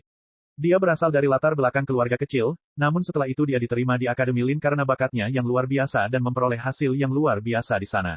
Kemudian, dia bahkan dinobatkan sebagai juara pertemuan besar seniman bela diri dan akhirnya diangkat oleh keluarga Lin sebagai menantu mereka. Setelah Lin Ming dan Lin Xiaoge naik, orang tua Lin Ming memiliki 3 anak lagi. Orang yang menikah dengan Zhou Yutian adalah saudara perempuan kedua Lin Ming, Lin Ping. Pangeran An, kamu sengaja membuat masalah. Melihat Lin Ming kembali dengan selamat, Zhou Yutian tidak tahu harus berkata apa. Pangeran An, tahukah Anda betapa khawatirnya Nyonya beberapa hari terakhir ini? Dia terlalu mengkhawatirkanmu bahkan untuk minum atau makan, takut sesuatu akan terjadi padamu. Tahukah Anda betapa berbahayanya hutan di sekitar Akademi Lin, berapa banyak bahaya yang mengintai di kegelapan? Di kedalaman hutan ini terdapat binatang buas ganas yang bahkan para master keputusan takdir tidak mampu menghadapinya. Kamu tidak boleh melakukan hal seperti ini lagi. Zhou Yutian menegur dengan tegas. Lin Ming agak malu pada dirinya sendiri. Biasanya, karakter yang dia tampilkan adalah seorang anak laki-laki yang suka bermain-main. Dia takut orang tuanya mungkin mengira dia lari jauh ke dalam hutan yang gelap karena dia nakal. Lin Ming hanya bisa meminta maaf. Dia diantar kembali oleh Silver Armor Legion. Adapun Lin Mu, dia telah memperoleh berita itu dan berdiri di pintu masuk hutan gelap. Dia tidak duduk di gerbongnya tetapi berdiri di bawahnya, dengan cemas melihat sekeliling sementara seorang pelayan mengangkat payung untuknya. Hujan deras turun, menghantam payung dengan bunyi dering. Poni Linmu sudah menempel di dahinya, dia terlalu khawatir. Seperti yang dikatakan Zhou Yutian, dalam beberapa hari terakhir ini Linmu tidak bisa tidur sama sekali. Semua ibu di dunia seperti ini. Semakin mereka khawatir terhadap anak-anak mereka, semakin mudah mereka mengira sesuatu yang buruk telah terjadi. Melihat ibunya menunggu di tengah hujan, Lin Ming merasakan hatinya sedikit sakit. Dia benar-benar ingin sekali bertemu dengan penguasa naga, tetapi dia masih terlalu muda dan mustahil baginya untuk diizinkan pergi berpetualang. Dia harus memanfaatkan kesempatan ini untuk pergi keluar sekali, tapi dia tidak pernah mengira ibunya akan begitu mengkhawatirkannya. Dia berlari ke depan untuk membantu menopang payung untuk ibunya. An kecil, kamu telah menyebabkan terlalu banyak masalah kali ini, tegur Linmu. Tapi meskipun dia memiliki ekspresi yang kasar, matanya dipenuhi dengan kebaikan dan kekhawatiran. An kecil, apakah kamu terluka di mana saja? Lin Ming menggelengkan kepalanya. Ia bertekad dalam hatinya bahwa untuk hidup ini, ia akan menemani orang tuanya hingga mereka mencapai ujung jalan mereka. Dia akan merawat mereka sampai tua, sampai akhir kehidupan alami mereka. Seperti ini, keributan berakhir. Lin Ming berpikir bahwa masalah kecil ini akan segera dilupakan. Tapi, kenyataannya ternyata berbeda. Karena masalah ini, rumor mulai bermunculan di Akademi Lin dan Kerajaan Ilahi Burung Vermilion. Perkiraan isi rumor ini adalah bahwa pasangan Lin telah terlalu memanjakan Lin An. Lin An sendiri hanyalah seekor kambing hitam tak berguna, seorang sampah yang merusak nama baik keluarganya. Dia memiliki latar belakang yang menyedihkan dan tidak memiliki kelebihan, dan yang paling menjijikkan adalah dia membolos semua kelasnya dan menyebabkan masalah sepanjang hari. Selama kursus bertahan hidup di hutan gelap dia telah menyebabkan kekacauan, benar-benar merusak kursus bertahan hidup semua orang. Jika siswa biasa Akademi Lin mendapat masalah selama kursus bertahan hidup, Akademi tidak akan melakukan apapun dan akan menyimpulkannya sebagai kematian karena pelatihan. Hal semacam ini terjadi setiap tahun di Akademi Lin dan beberapa siswa meninggal. Tapi, Lin An baru hilang selama 20 hari dan ini cukup menyebabkan keluarga Lin mengerahkan legiun sirah perak untuk mencarinya. Hal ini menghabiskan sumber daya militer dan hanya membuat keributan besar-besaran. Bahkan kursus bertahan hidup di Akademi dihentikan lebih awal. Kursus bertahan hidup baru berlangsung selama 10 hari. Adapun misi yang diberikan oleh Akademi, hanya sejumlah kecil orang yang mampu menyelesaikannya. Hal ini menyebabkan 99% siswa tidak dapat memperoleh hasil yang baik. Para siswa Akademi Lin sangat tidak senang dengan akhir cerita seperti itu. Menurut Lin An, siapa dia sebenarnya? Dia bahkan tidak memiliki hubungan keluarga dengan keluarga Lin sejak awal, dia hanyalah seorang yang ditinggalkan oleh orang tua kandungnya.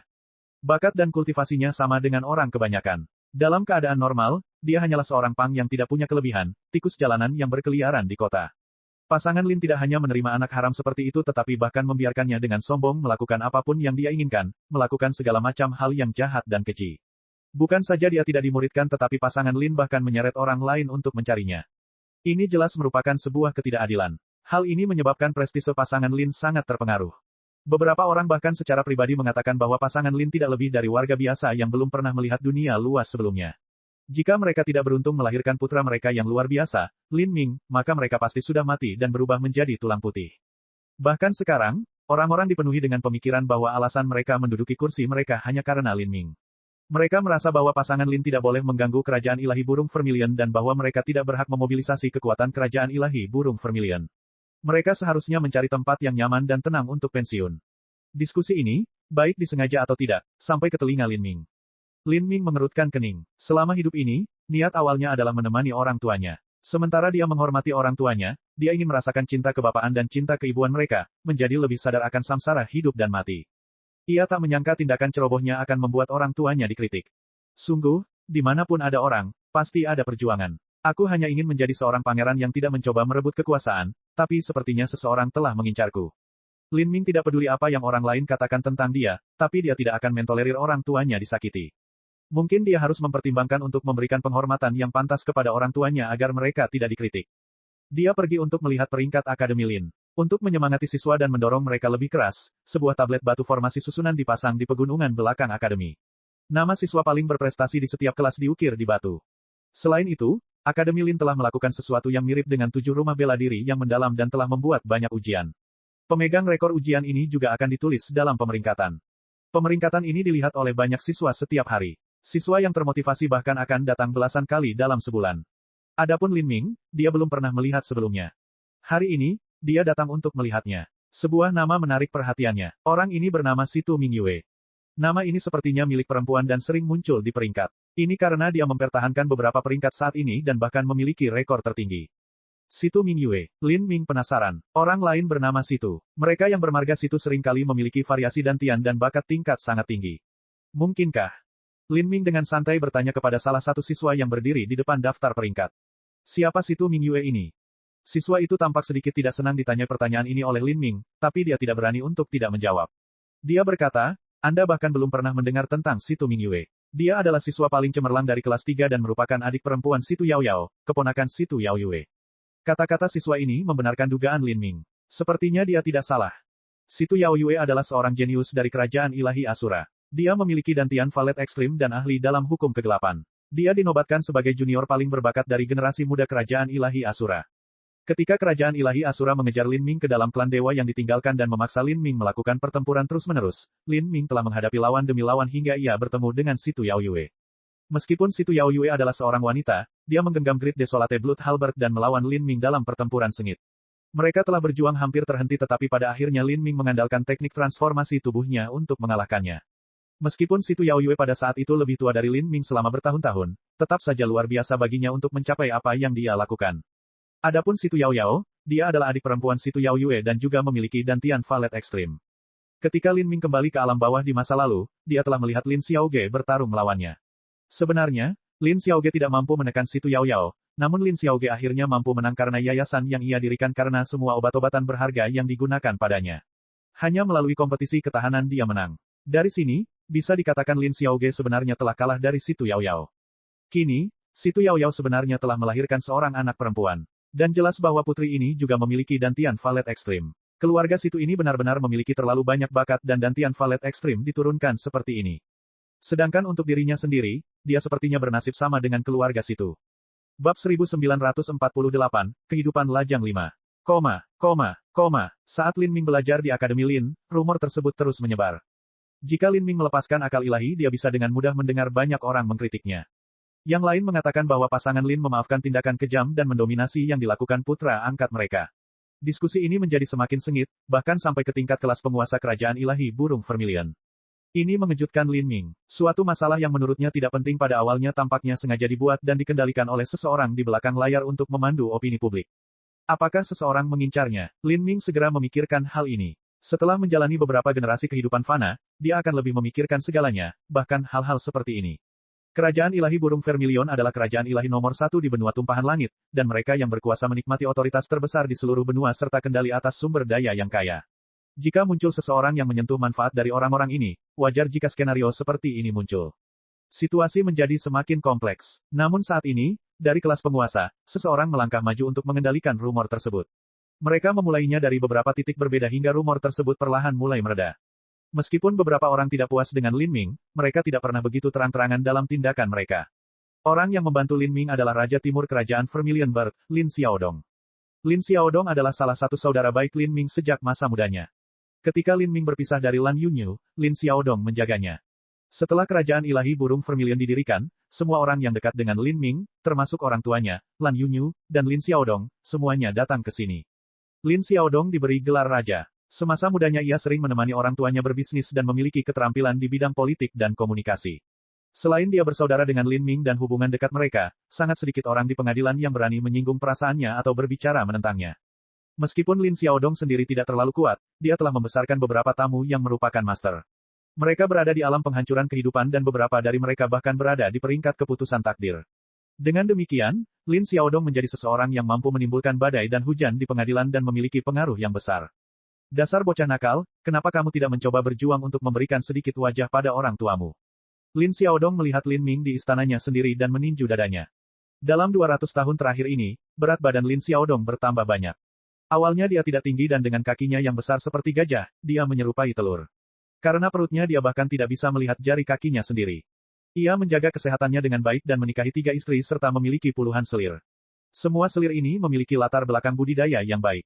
Selain itu, ia juga memiliki banyak pelayan yang melayaninya. Hal ini menyebabkan dia memiliki banyak sekali keturunan. Saat ini, ia memiliki lebih dari 40 putra dan lebih dari 30 putri. Dia memukul dada Lin Ming dan mengacak-acak rambutnya, tampak seperti seorang penatua yang mengajar seorang junior. Matanya tidak besar pada awalnya dan selain perawakannya yang gemuk, matanya menghilang ketika dia tersenyum. Dia tampak seperti pengusaha berusia 30-40 tahun yang teduh. Ini membuat Lin Ming terdiam. Dia tidak bisa tidak mengingat bahwa di masa lalu, Lin Xiaodong adalah seorang adik laki-laki yang selalu mengikuti kemanapun dia pergi. Sekarang, Lin Xiaodong telah menjadi tetua Lin Ming dan Lin Ming bahkan harus memanggilnya Paman Dong. Tentu saja, Lin Xiaodong menyebut orang tua Lin Ming sebagai bibi dan paman, sehingga peringkat generasi di antara mereka menjadi sedikit kacau. Tapi Lin Xiaodong tidak terlalu peduli dengan hal ini. Tidak peduli apa, dia tidak ingin bayi laki-laki kecil tak berambut seperti Lin Ming memanggilnya kakak.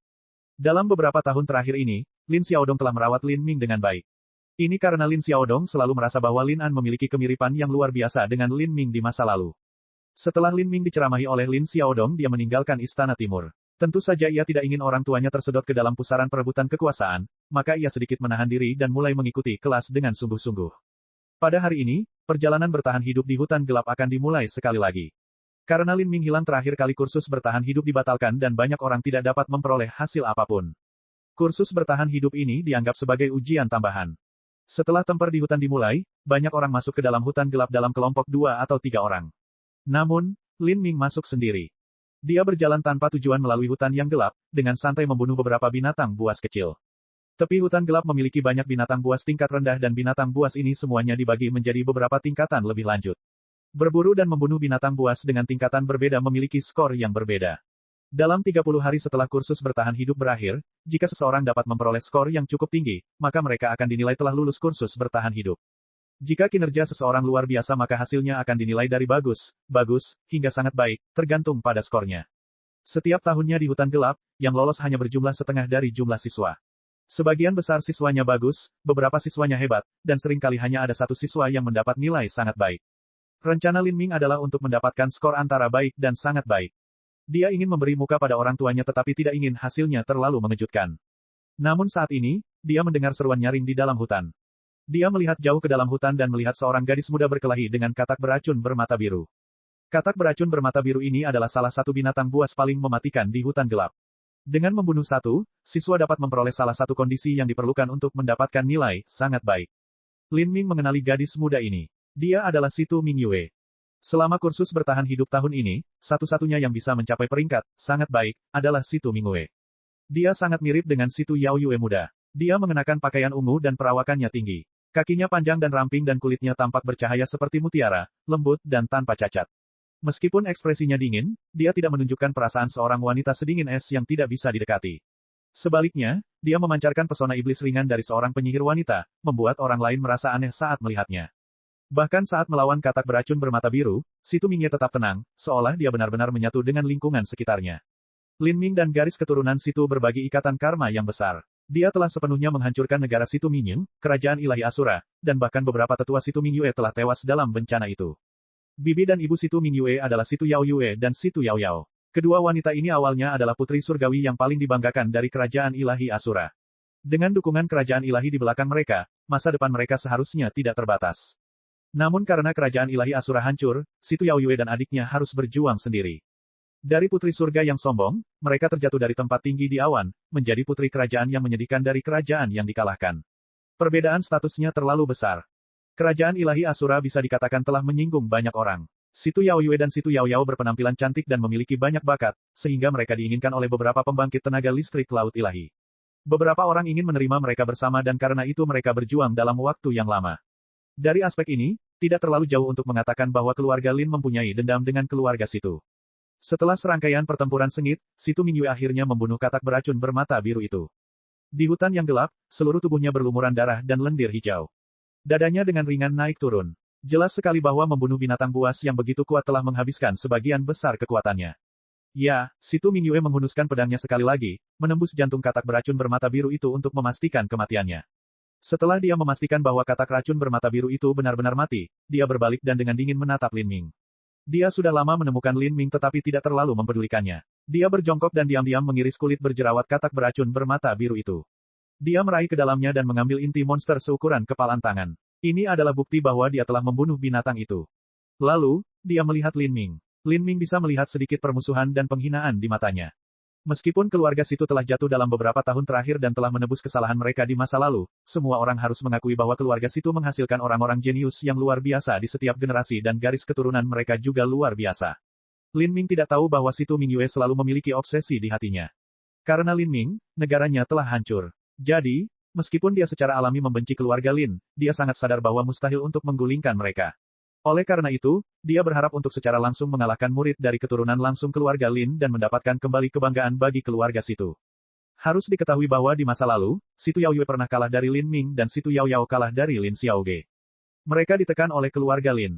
Tetapi ketika Situ Mingyue akhirnya lahir ke dunia, ketika dia ingin mengalahkan junior keluarga Lin dan mendapatkan kehormatan bagi ibunya, bakat keluarga Lin justru menurun, seolah-olah mereka akan hancur berantakan di saat yang bersamaan, pukulan pertama.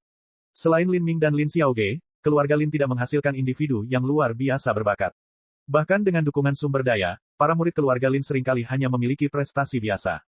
Karena Situ Mingyue tidak dapat menemukan pertempuran yang bisa dia lawan, dia merasa seolah-olah sedang meninju udara kosong. Dia berharap Lin An akan menjadi sedikit lebih galak. Orang ini mirip dengan Lin Ming yang telah naik ke alam ilahi, jadi bakat alami mereka setidaknya harus sedikit mirip.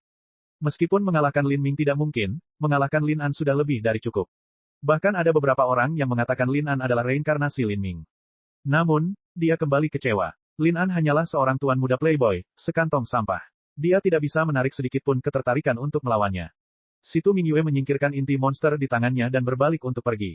Tapi saat ini, pikiran Lin Ming bergerak. Dia melihat jauh ke kedalaman hutan yang gelap. Situ Mingyue tidak bisa merasakannya, tapi Lin Ming telah menemukan sesuatu yang aneh di udara. Seekor binatang buas tingkat tinggi sedang mendekat. Agar binatang buas tingkat tinggi muncul di hutan gelap, ini benar-benar bencana bagi siswa Akademi Lin. Bagaimana ini bisa terjadi? Dengan alasan apapun, Akademi Lin seharusnya tidak melakukan kesalahan seperti itu, membiarkan binatang buas yang begitu mengerikan itu membunuh jalannya ke dalam hutan. Terlebih lagi, ada sesuatu yang aneh tentang ini. Binatang buas ini sangat cepat. Pada jarak ini, guru yang dikirim untuk melindunginya secara diam-diam seharusnya sudah mengetahui perubahan situasinya. Tapi kenapa tidak ada respon? Mungkinkah? Lin Ming mengerutkan kening. Dia menghilangkan akal sehatnya dan menemukan sesuatu yang lain. Hal lain ini menyebabkan wajahnya menjadi gelap sepenuhnya. Kekuatan mental Lin Ming sangat luar biasa. Itu sangat kuat sehingga dia bisa dengan mudah menembus lautan spiritual binatang buas tingkat tinggi ini. Di sana, di dalam lautan spiritual binatang buas itu, dia menemukan tanda roh seorang seniman bela diri. Dengan kata lain, binatang buas tingkat tinggi ini dikendalikan oleh orang lain. Itu adalah monster kontrak seniman bela diri tingkat tinggi. Ada seseorang yang mengendalikan binatang buas ini untuk memasuki hutan gelap dan membunuh orang. Dan sekarang, melihat ke arah tujuan binatang buas itu, ia dikirim untuk membunuh dia atau Situ Mingyue. Adapun siapa yang dikirim untuk membunuh, Lin Ming bisa dengan mudah menebak ini ketika dia mengingat masalah rumor sebelumnya. Jadi ada seseorang yang ingin mencelakakan saya. Mereka khawatir kalau orang tuaku terlalu menyayangiku dan akan memberikan lebih banyak sumber daya kerajaan ilahi burung vermilion yang lebih berharga kepadaku.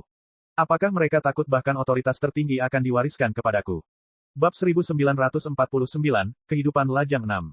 Memikirkan hal ini, Lin Ming dalam hati mencibir. Orang tuanya didukung dengan gengsi yang ditinggalkannya di masa lalu, tidak ada yang berani melawan mereka. Namun, ada orang yang memanfaatkan kurangnya pemahaman orang tuanya dalam hal keterampilan bela diri dan metode budidaya serta kurangnya pemahaman mereka mengenai politik pengadilan. Orang-orang ini secara diam-diam dan perlahan memanipulasi berbagai hal dari belakang layar, memengaruhi keputusan yang diambil orang tuanya. Bahkan ada yang ingin menggunakan cara licik tersebut untuk mendapatkan otoritas dari orang tuanya dan menempatkan dirinya di atas segalanya.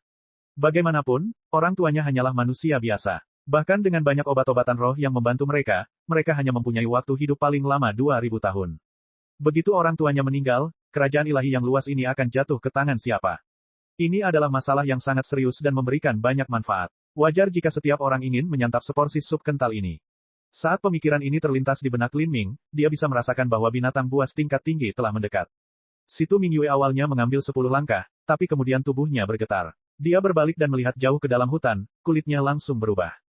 Kelabang api sekilas. Kenapa binatang buas tingkat tinggi seperti itu muncul di hutan ini? Ekspresi Situ Mingyue berubah menjadi ngeri. Kelabang api yang sekilas ini bahkan bisa membunuh pembangkit tenaga listrik penghancur kehidupan. Adapun Situ Mingyue, dia masih remaja dan budidayanya berada di ranah Xiantian. Perbedaan kekuatan ini begitu besar sehingga dia bahkan tidak cukup untuk mengisi celah di antara gigi kelabang api yang sekilas itu. Goblok sia, berhentilah berdiri dan menunggu kematian datang. Situ Mingyue melihat Lin Ming berdiri dengan linglung dan terengah-engah. Dia mengeluarkan cambuk panjang dan memukulnya ke arah Lin Ming, menariknya ke arahnya. Dia meraih tangannya dan menyeretnya ke semak-semak. Jika kamu tidak ingin mati maka jangan bergerak. Situ Mingyue menutup mulut Lin Ming, takut kalau idiot berotak biru ini akan terguncang dan mengekspos posisi mereka. Selain itu, dia menduga Lin Ming tidak akan tahu apa yang sedang terjadi, atau mungkin Lin Ming bahkan mungkin tidak tahu apa itu kelabang api yang sekilas itu.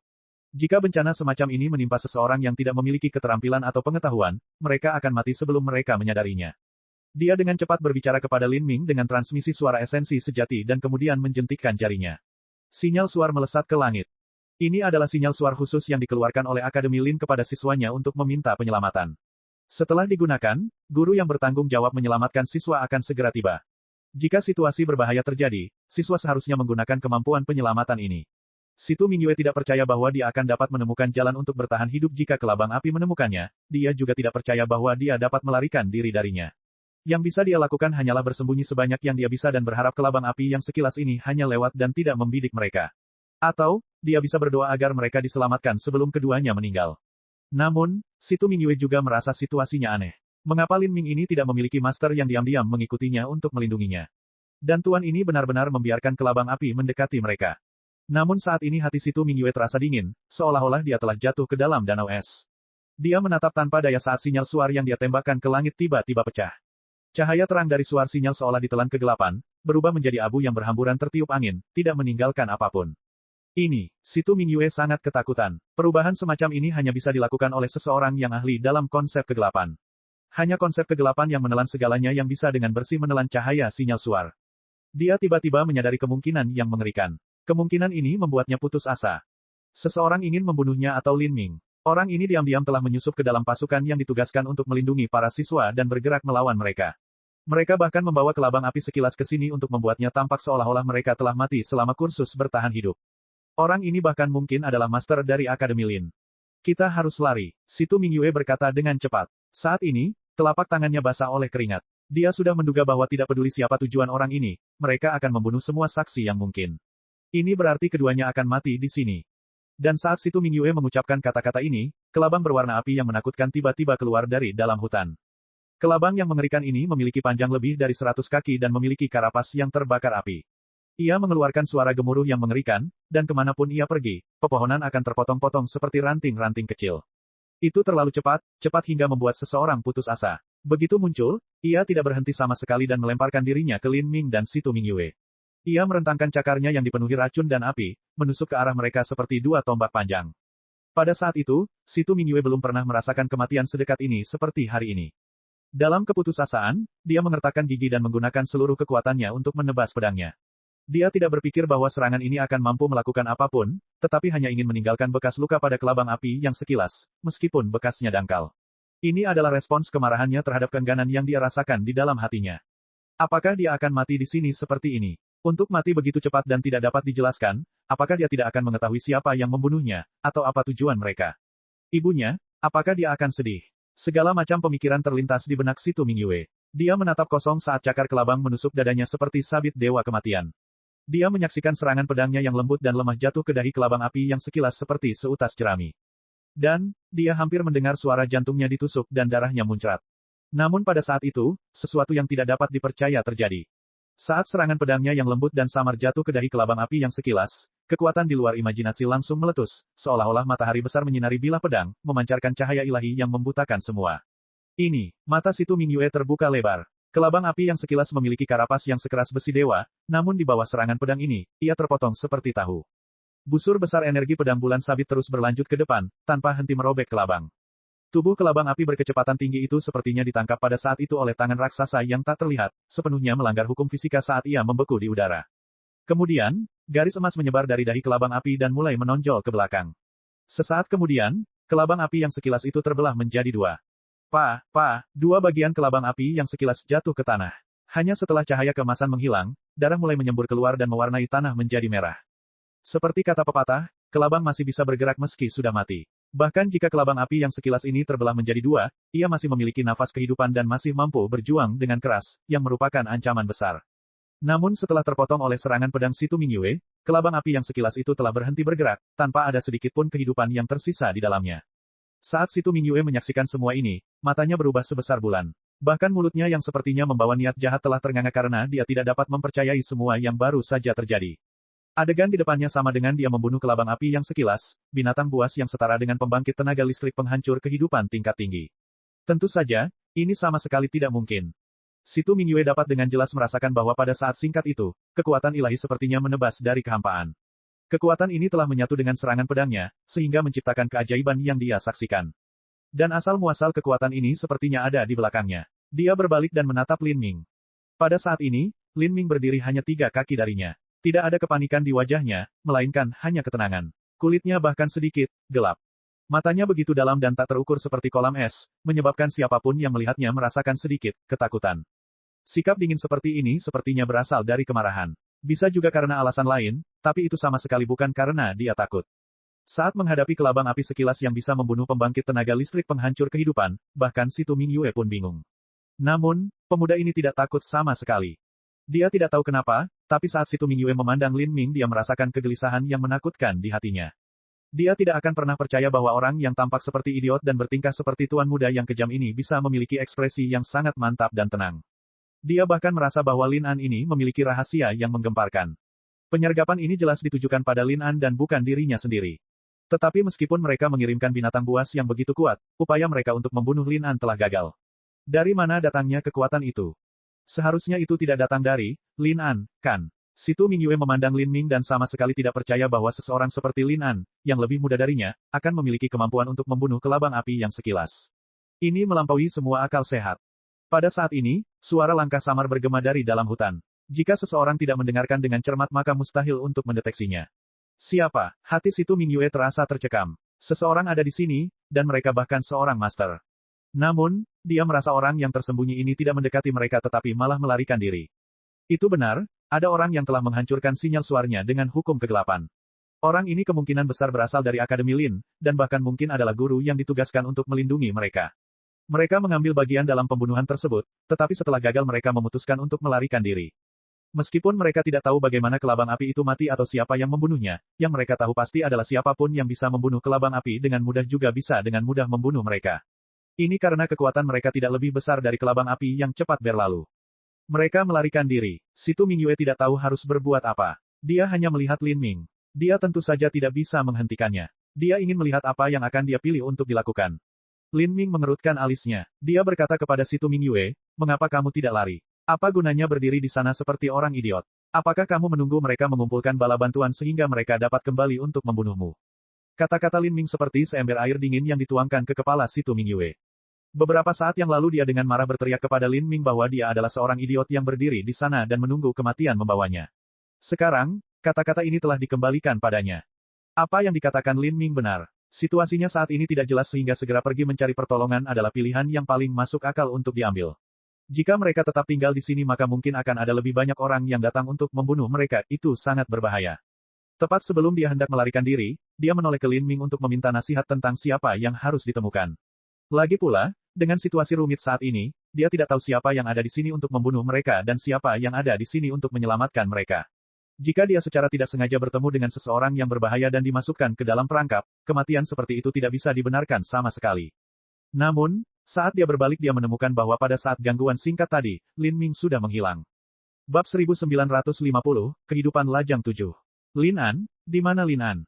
Si Tu Mingyue memandang dengan tidak percaya ke tempat di mana Lin Ming baru saja berada. Hanya ada rumput hijau dan semak-semak yang diam-diam bergetar tertiup angin, dan bahkan tidak sedikit pun aura Lin Ming yang tersisa. Si Tu Mingyue bingung. Dia baru saja berbalik sesaat. Mustahil bagi seniman bela diri di alam Hautian dan di bawahnya untuk memiliki kecepatan seperti itu. Terlebih lagi, jika mereka menghilang secepat itu maka gerakan mereka juga tidak akan ringan, tidak mungkin mereka menghilang sementara dia tetap tidak menyadarinya. Perasaan seperti ini seperti Lin Ming baru saja berteleportasi. Dia, bagaimana dia melakukan ini? Sebelum si Tu Mingyue sempat bereaksi, dia mendengar teriakan ketakutan dari dalam hutan. Titik. Di hutan yang gelap, Song Ding terbang menjauh. Udara bersiul melewati telinganya saat pemandangan hutan dengan cepat kabur di sekelilingnya. Dia adalah seorang guru dari Akademi Lin, seorang seniman bela diri alam penghancuran kehidupan. Dia telah bertemu dengan orang misterius yang telah memberinya manfaat yang cukup untuk menggoda dia, dengan syarat dia akan berpartisipasi dalam rencana untuk membunuh Lin Ming. Terlebih lagi, dia tidak perlu melakukan apapun. Orang misterius akan mengirim kelabang api sekilas untuk membunuh Lin Ming. Kelabang api yang sekilas adalah lawan tingkat tinggi yang bahkan Song Ding tidak bisa kalahkan.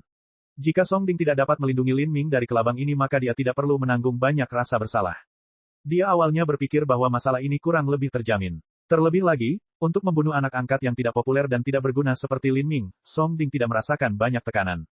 Namun dalam situasi ini, kelabang api yang sekilas telah dipotong oleh pedang si Tu Mingyue. Penilaian pertama Song Ding terhadap situasi ini adalah bahwa ada pusat kekuatan laut ilahi yang diam-diam melindungi Lin Ming. Dia merasa mustahil untuk membayangkan mengapa akan ada Master Laut Ilahi yang menyukai sampah menyedihkan seperti Lin Ming.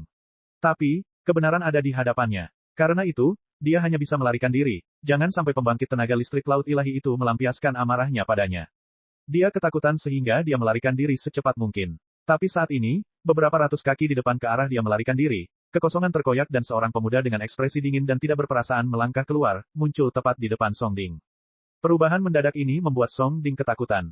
Untuk merobek kekosongan dan berteleportasi tepat di depannya, metode macam apa ini? Sebenarnya di alam bawah, merobek ruang terbuka tidaklah sulit. Namun, para seniman bela diri dari benua tumpahan langit belum mencapai pemahaman seperti itu dalam hukum luar angkasa. Song Ding tiba-tiba berhenti. Seluruh energi darahnya seakan membengkak di hadapannya karena kegugupannya. Saat dia melihat wajah orang misterius yang muncul, mata Song Ding hampir keluar dari kepalanya dan wajahnya berubah menjadi sesuatu yang menyerupai diagram susunan yang rumit. Kamu, bagaimana mungkin kamu? Song Ding tidak percaya bahwa pemuda di depannya adalah Lin An. Mata Lin An sedalam danau es, cukup dingin untuk membekukan jiwa Song Ding. Ini bukanlah mata yang seharusnya dimiliki oleh anak berusia 15 tahun. Merobek kekosongan dan secara instan berpindah ke ruang angkasa telah dilakukan oleh seorang pemuda. Lalu, mungkinkah kematian kelabang api yang sekilas itu juga disebabkan oleh Lin An yang diam-diam membunuhnya? Dari mana dia bisa mendapatkan kekuatan seperti itu? Untuk sesaat, dalam pikiran Song Ding, playboy yang biasanya membolos dan tidak berguna yaitu Lin An mulai tumpang tindih dengan Lin An yang acuh tak acuh tanpa ampun di depannya, yang tampak seperti dewa iblis yang melonjak dengan niat membunuh. Kedua versi itu terlintas di matanya. Song Ding hampir jatuh ke tanah. Bagaimana hal absurd seperti itu bisa terjadi? Seorang tuan muda playboy memiliki kedalaman yang sangat tersembunyi. Terlebih lagi, tidak peduli betapa berbakatnya dia, usia adalah batas tertinggi. Kamu, siapa kamu? Song Ding merasa ada iblis yang bersembunyi bersama Lin Ming. Namun, In Ming hanya mengulurkan tangan dan meraih tenggorokan Song Ding. Song Ding tidak bisa bergerak sedikit pun. Seluruh tubuhnya dikurung oleh hukum luar angkasa. Siapa yang memerintahkanmu? Suara Lin Ming datang dari 9 jurang bawah, menyebabkan Song Ding gemetar. Aku tidak tahu, kelabang api yang sekilas itu bukan monster kontraku. Keberanian Song Ding telah lama retak. Dengan perasaan di penjara di luar angkasa, dia tidak berani melawan Lin Ming. Namun, dia benar-benar tidak tahu siapa yang memberinya perintah secara rahasia, dia hanya tahu bahwa orang ini mengenakan jubah hitam yang menutupi seluruh tubuhnya. Lin Ming dengan dingin mencibir. Apapun, aku akan mencarinya sendiri. Saat Lin Ming berbicara, dia mengencangkan cengkeraman tangan kanannya dan suara retakan terdengar di udara. Leher Song Ding dipatahkan oleh Lin Ming. Mata Song Ding melotot dan wajahnya berubah. Bahkan dalam kematian dia tidak percaya bahwa dia telah dibunuh oleh seorang anak laki-laki berusia 15 tahun. Lin Ming dengan lembut mengaktifkan Magic Cube. Kekuatan iblis hitam menutupi lautan spiritual Song Ding dan semua kenangan di dalamnya ditarik keluar, dikirim mengalir ke lautan spiritual Lin Ming. Lin Ming dengan cepat menemukan informasi yang dia inginkan. Orang dalam ingatan Song Ding adalah sosok tinggi dan misterius yang membungkus dirinya dengan jubah hitam. Orang misterius ini telah memberi Song Ding pil yang memungkinkannya masuk ke tahap penghancuran kehidupan berikutnya. Mengenai siapa orang ini, Song Ding tidak tahu. Song Dong hanya tahu bahwa jika dia membantu membunuh Lin Ming maka dia akan mendapatkan keuntungan lain. Lin Ming mencibir dan dengan santai membuang mayat Song Ding. Kemudian, dia membuka kekosongan itu sekali lagi dan melangkah masuk, menghilang dari pandangan. Akademi Lin telah mengirim 2 orang untuk melindunginya secara diam-diam. Lin Ming tentu saja tidak akan membiarkan orang lain ini. Ya, tombak hitam ditembakkan dari kehampaan, langsung menembus tenggorokan guru parubaya lainnya yang terbang dengan kecepatan penuh. Guru ini menatap lehernya dan hujan darah mengucur darinya dengan rasa tidak percaya. Dia terjatuh di udara, menabrak beberapa pohon besar dan mematahkannya dengan momentumnya. Lin Ming mengikuti prosedur yang sama dan mencari lautan spiritual guru ini. Tapi, dia tidak mendapatkan informasi berharga apapun. Lin Ming mengerutkan kening. Sebenarnya, dia sudah menghafal tanda roh di lautan spiritual kelabang api yang sekilas. Selama dia melihat Tuan Kelabang Api yang sekilas itu maka dia akan mengenalinya. Sayangnya, budidayanya saat ini tidak terlalu tinggi sehingga ia tidak mampu menutupi seluruh kerajaan ilahi burung vermilion dengan akal sehatnya. Kalau tidak, dia akan dapat menemukan orang asing misterius ini bahkan di antara banyak orang di kerajaan. Dia tahu bahwa tindakannya telah memperingatkan musuhnya, tapi dia tidak peduli. Dan saat ini, pikiran Lin Ming bergerak. Dia merasakan wujud seorang gadis berpakaian hitam yang menyelinap melalui hutan. Dia dengan erat menggenggam pedang panjang dan menahan napas, tetap waspada terhadap sekelilingnya. Dia adalah Situ Ming Yue. Setelah Lin Ming langsung menghilang, dia tidak pergi mencari bantuan. Sebaliknya, dia menuju ke lokasi 2 guru yang menghilang dan dengan hati-hati berjalan ke depan. Dia ingin melihat apa yang terjadi, dan dia ingin tahu rahasia apa yang dimiliki pemuda misterius itu. Lin Ming sedikit mengerutkan kening. Dia memandangi mayat di depannya. Jika 2 guru meninggal di sini, maka dengan ini saja dia tidak akan bisa menyembunyikan kebenaran. Dia melambaikan tangannya dan menerima mayat itu. Kemudian, dia merobek kekosongan itu sekali lagi, mengambil mayat guru lainnya juga. Dia kembali ke tubuh kelabang api yang sekilas dan melemparkan kedua mayat itu ke atasnya. Kemudian dia mengeluarkan benih api dari kelabang api yang mati dan membakar kedua mayat itu, membuat mereka menjadi abu. Setelah menyelesaikan ini, Lin Ming diam-diam pergi. Mayat kedua guru itu segera ditemukan.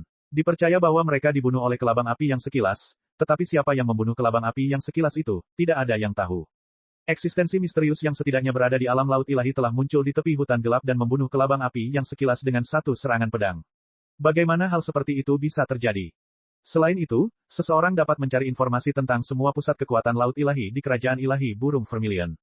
Ketika Akademi Lin mengunjungi masing-masing pusat kekuatan laut ilahi untuk menanyakan beberapa pertanyaan, jawaban yang mereka peroleh semuanya adalah penolakan. Jika orang yang membunuh kelabang api tidak ada di antara orang-orang ini, lalu siapakah mereka? Kursus bertahan hidup berakhir. Situ Mingyue memperoleh peringkat luar biasa. Akademi Lin merayakan kesuksesan Situ Mingyue. Banyak siswa Akademi Lin yang sangat iri padanya. Untuk sementara waktu dia mencapai puncak ketenaran, menjadi idola setiap junior di seluruh kerajaan ilahi burung Vermilion. Banyak sekali orang yang memuji Situ Mingyue dan banyak pengaruh besar yang mencoba memenangkan hatinya. Ada juga banyak pangeran terkenal dan penerus berpengaruh besar yang ingin melamarnya. Menikahi wanita cantik dan mendapatkan pendukung besar di masa depan adalah keuntungan yang tak terbayangkan. Dengan ini, Situ Mingyue menjadi putri surga yang paling membanggakan di seluruh kerajaan ilahi burung Vermilion. Dia mempunyai begitu banyak pengagum sehingga jika mereka berbaris, mereka bisa mengelilingi seluruh rawa hitam sepanjang 8.000 mile. Pusat perhatian seperti itu hampir sebanding dengan putri kecil kerajaan ilahi burung Vermilion di masa lalu, Lin Xiaoge. Tapi Situ Mingyue tidak merasakan sedikitpun kebahagiaan dari semua perhatian ini. Dia adalah satu-satunya orang yang tahu apa yang sebenarnya terjadi dengan kelabang api yang sekilas itu. Dia telah menyaksikan tanpa daya saat kelabang api yang sekilas itu dengan mudah terbelah menjadi dua oleh pedangnya. Adegan ini terulang berulang kali dalam benaknya, sebuah kenangan yang sangat jelas. Selain itu, dia tahu bahwa dua guru yang dikirim untuk melindungi Lin Ming telah melarikan diri saat kelabang api mati. Setelah itu, Lin Ming menghilang. Kemudian hanya dalam dua tarikan napas dia mendengar jeritan menyedihkan bergema di seluruh hutan. Jika dia tidak salah, maka teriakan itu berasal dari guru-guru itu. Dua master penghancur kehidupan telah melarikan diri secepat yang mereka bisa, tetapi hanya dalam dua tarikan napas mereka telah terbunuh. Ketika ditambah dengan menghilangnya Lin Ming secara tiba-tiba yang terjadi pada saat yang sama, Situ Mingyue sampai pada kesimpulan yang luar biasa. Dia mencari mayat kedua guru itu tetapi tidak dapat menemukannya. Ketika dia kembali, dia melihat ada dua tumpukan abu lagi di samping mayat kelabang api yang sekilas itu. Tidak diragukan lagi, ini sengaja dilakukan oleh seseorang. Seseorang telah membunuh kedua guru itu dan kemudian membakarnya di dekat mayat kelabang api sehingga terlihat seperti mereka telah dibunuh oleh binatang buas itu. Akademi telah disesatkan. Siapa yang melakukan semua ini? Apakah itu benar-benar dia? Simpul ini tetap ada di hati Situ Mingyue. Tapi, dia tidak pernah menyebutkan soal kelabang api sekilas atau Lin Ming kepada orang lain. Namun, saat dia melanjutkan kelasnya yang biasa di Akademi Lin, disadari atau tidak, dia akan melewati area yang sering dikunjungi Lin Ming dan tanpa sadar akan mencari mata yang dalam itu. Setelah beberapa hari, Situ Mingyue melihat Lin Ming. Itu adalah sore yang cerah dan indah. Di lereng bukit yang miring di medan perang, seorang pemuda misterius sedang beristirahat di halaman hijau, lengannya disilangkan di belakang kepalanya. Dia memegang sehelai rumput di antara bibirnya saat dia menyambut sinar matahari. Dia mengenakan jubah yang elegan dan mewah. Beberapa harta berharga tergantung di pinggangnya. Dia tampan dan halus, seorang pemuda yang memiliki ketampanan dan keanggunan yang luar biasa. Postur tubuhnya menunjukkan kenyamanan dan kemalasan. Dia tampak seperti anak tetangga yang lucu dan menyukai sinar matahari. Situ Mingyue sulit membayangkan bahwa semua yang dilihatnya di hutan gelap itu nyata. Jika kedua guru itu tidak benar-benar mati, maka dia mungkin mengira dia hanya bermimpi selama ini. Cek cek cek cek cek cek cek cek. Rakan-rakan kultivator sekalian, sebelum retret, sila terus berkultivasi untuk jurus subscribe, like, share dan komentar agar sekte novel Sadim terus berkembang pesat.